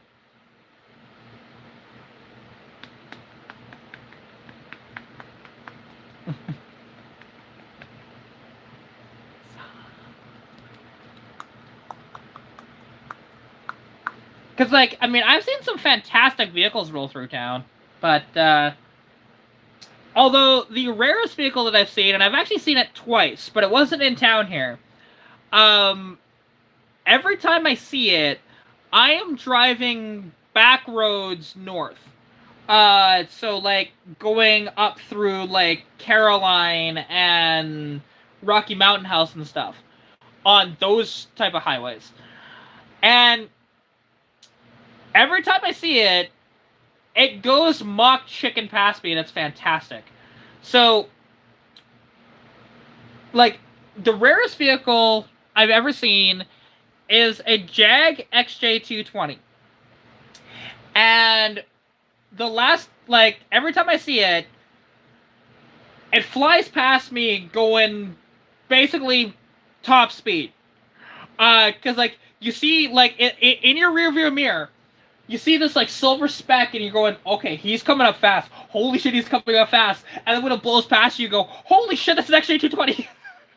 Like, I can never get my phone out fast enough to try and record it while I'm going down the road, because this thing is going, like, 180, 190 miles an hour. Just, like I said, I've seen it twice do that. And it's just amazing. And the sound that V6 makes is just, oh my god.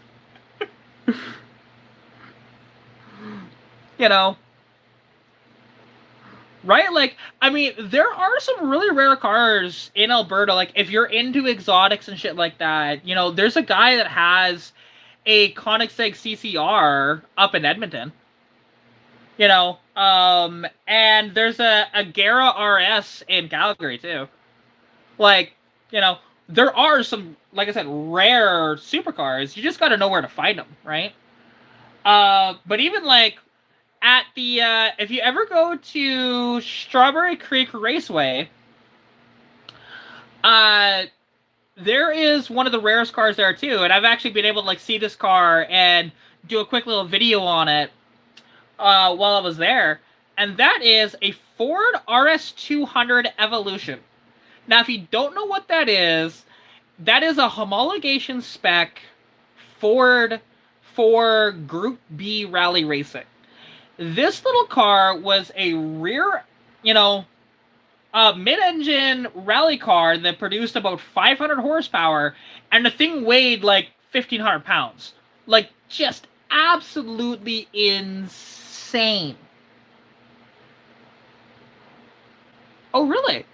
You know where there's a Mercedes W124 E500 that's basically abandoned? Where's that at? Like, is that around here? Or is that, somewhere else? Just out of curiosity.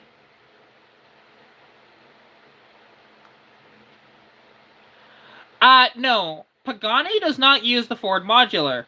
However, Koenigsegg used the Ford modular engines for a little while. The CCX and the CCR used the Ford modular V8. It's an Edmonton? Fair enough.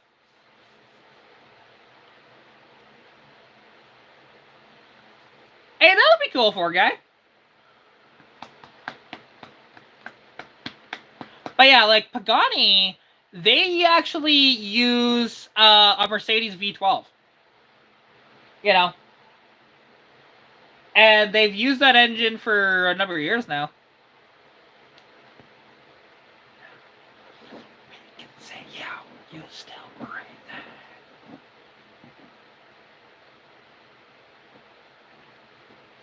But yeah, what's interesting is like Koenigsegg actually, because initially one of the engines that they wanted to use was Subaru's Flat 12.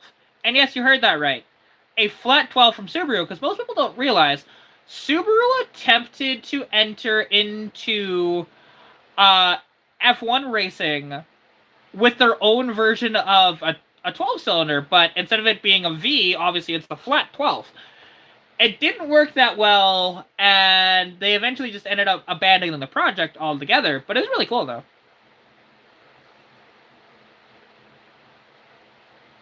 Ooh, bike caught on fire? Yikes. That's no bueno. Ew.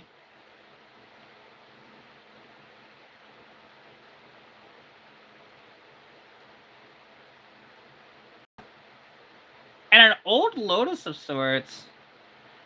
Well, what Lotus, like, is it an old Europa?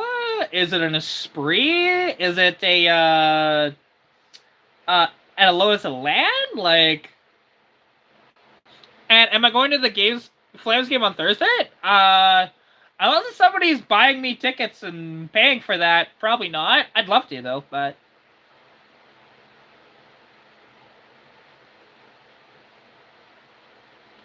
Oh, absolutely. It'd be great. I'll find that name, just gotta find the pic. Well, hang on. I can show you pictures of old, Lotuses. Just hang on. Let's see. So, does it look like...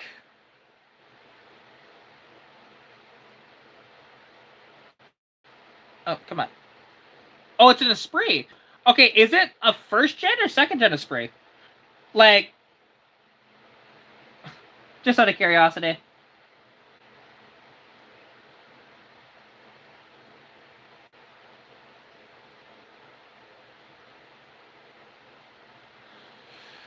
Because the first-gen Esprit was... hang on. I will show you pictures. So if I go 1980, let's go 84. Lotus Esprit.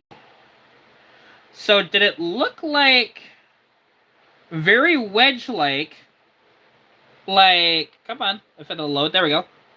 Did it look kind of like that? Or does it look like...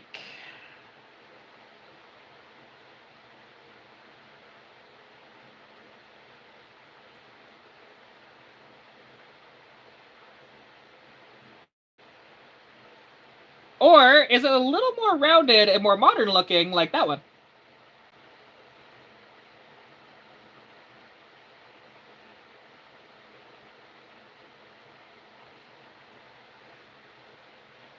Looks more rounded. Okay, so it's a second gen. Cool. I've actually seen one of those in person, oddly enough. Like, there's one that goes to the old car show just about every year. It's pretty sweet to see, actually. No, I was, gonna try and convince my dad that we should go to that game, thinking he was coming home tomorrow, but he's not. He's coming home Friday, so he won't be here for it. Just sitting in a garage, gathering dust. That is so sad. Oh, the old car show is worth going to. You know, like, because the old car show and the Cremona car show especially. The Cremona car show is a little better than the old one. And the Sundry car show is fantastic, too.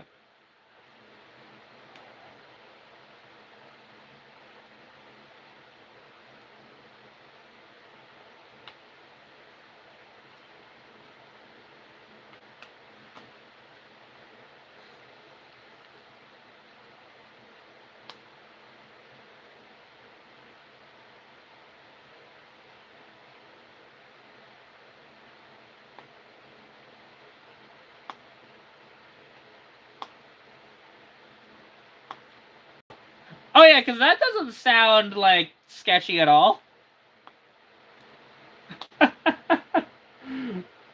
And that sounds a little bit like trespassing, but, I wasn't like actually, like, let people see this collection.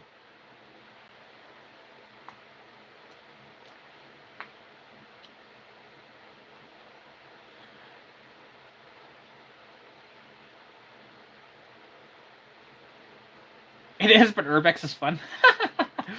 I just don't feel like getting a trespassing charge, that's all. Because I'd love to find collections like that, but, you know, it's very tough to find that sort of thing. But, I mean, I know people that have massive car collections. Like, I still gotta get down to Medicine Hat one of these times. Like, I'm gonna have to get a hotel and stay for a couple of nights just to see the entire collection of vehicles that this guy has. Because he's got over 1,000 vehicles in a field that, you know, varying conditions and stuff. And I need to get down there.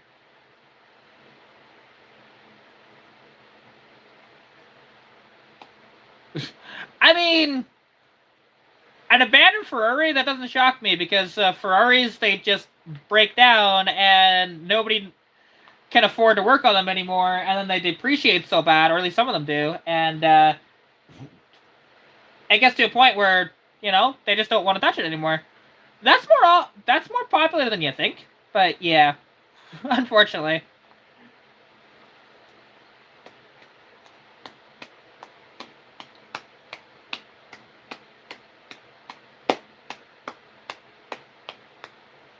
Huh. Interesting. Now, I wonder what Ferrari it is. Just like, because Ferrari's made a lot of models, you know.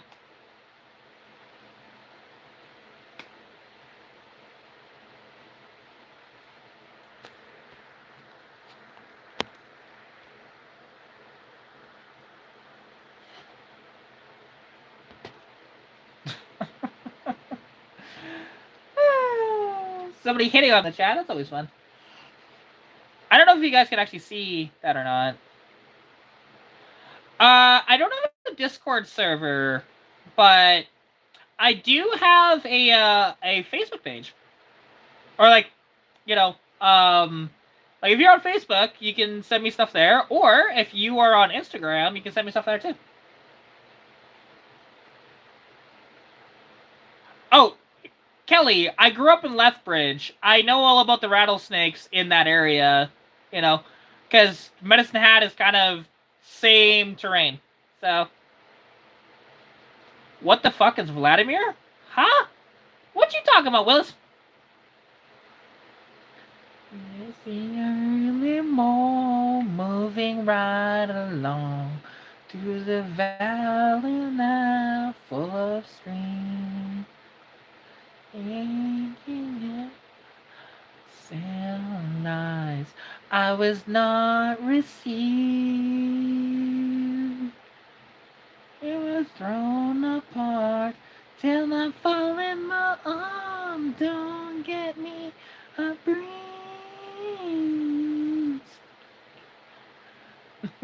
Sorry. Audio slave. Love it. Yeah. Rest in peace, Chris Cornell.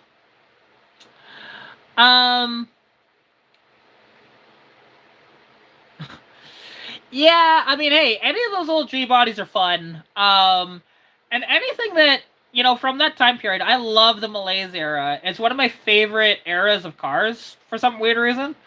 But I mean, one of the reasons why I like the Malaise era though so much too is that because the cars can still be had fairly cheap, and they still have like, you know, quote unquote modern conveniences like power steering and power brakes and you know, a steering column that if you crash, it's not going to impale you. That sort of thing, right?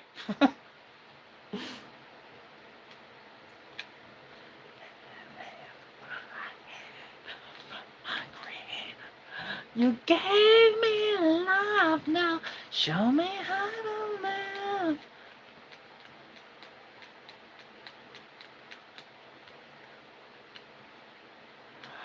Oddly enough, I think I know that car, because I think I've seen pictures of it at Ghost Lake.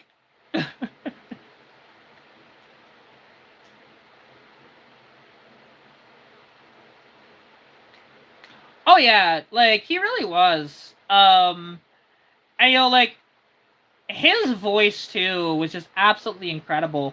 And you know, like, this song is one of my favorites by him, to be honest. Um, and it's great. Yeah, do you not know about Ghost Lake?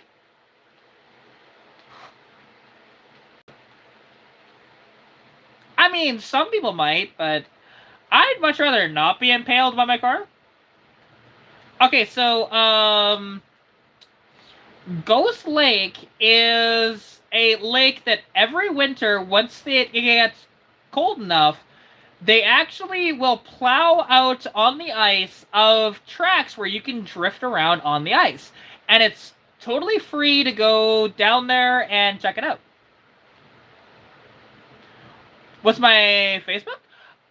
So I on Facebook I am Katarina Marie Lloyd. Very easy to find me because I'm the only one with that name on Facebook. So.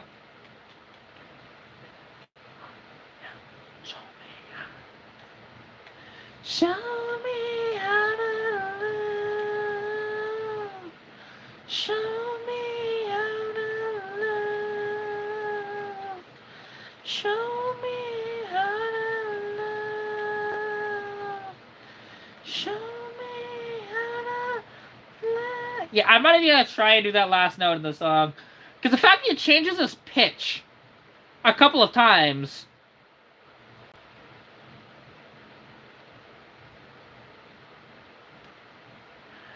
Like, I know how he does it. Like, he's kind of, you know, doing this with his throat as he's singing, but it's still, yeah, I can't hold that note.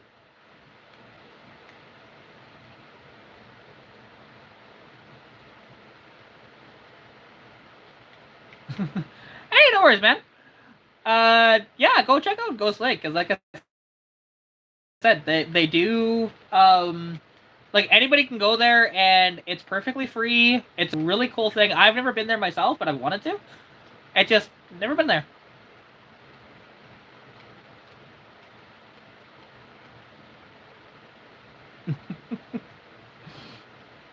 Hey, I mean, I like Rage Against the Machine, though, to be fair, so...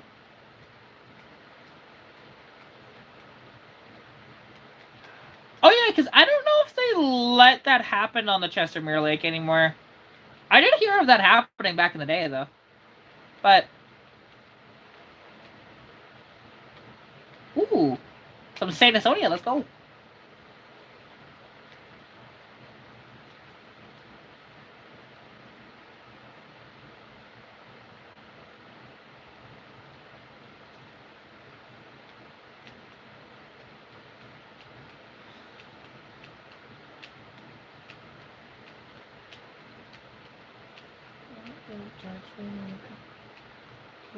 When you're gone, I said, ooh, I'm blinded by the lights, and no exit until I feel your touch.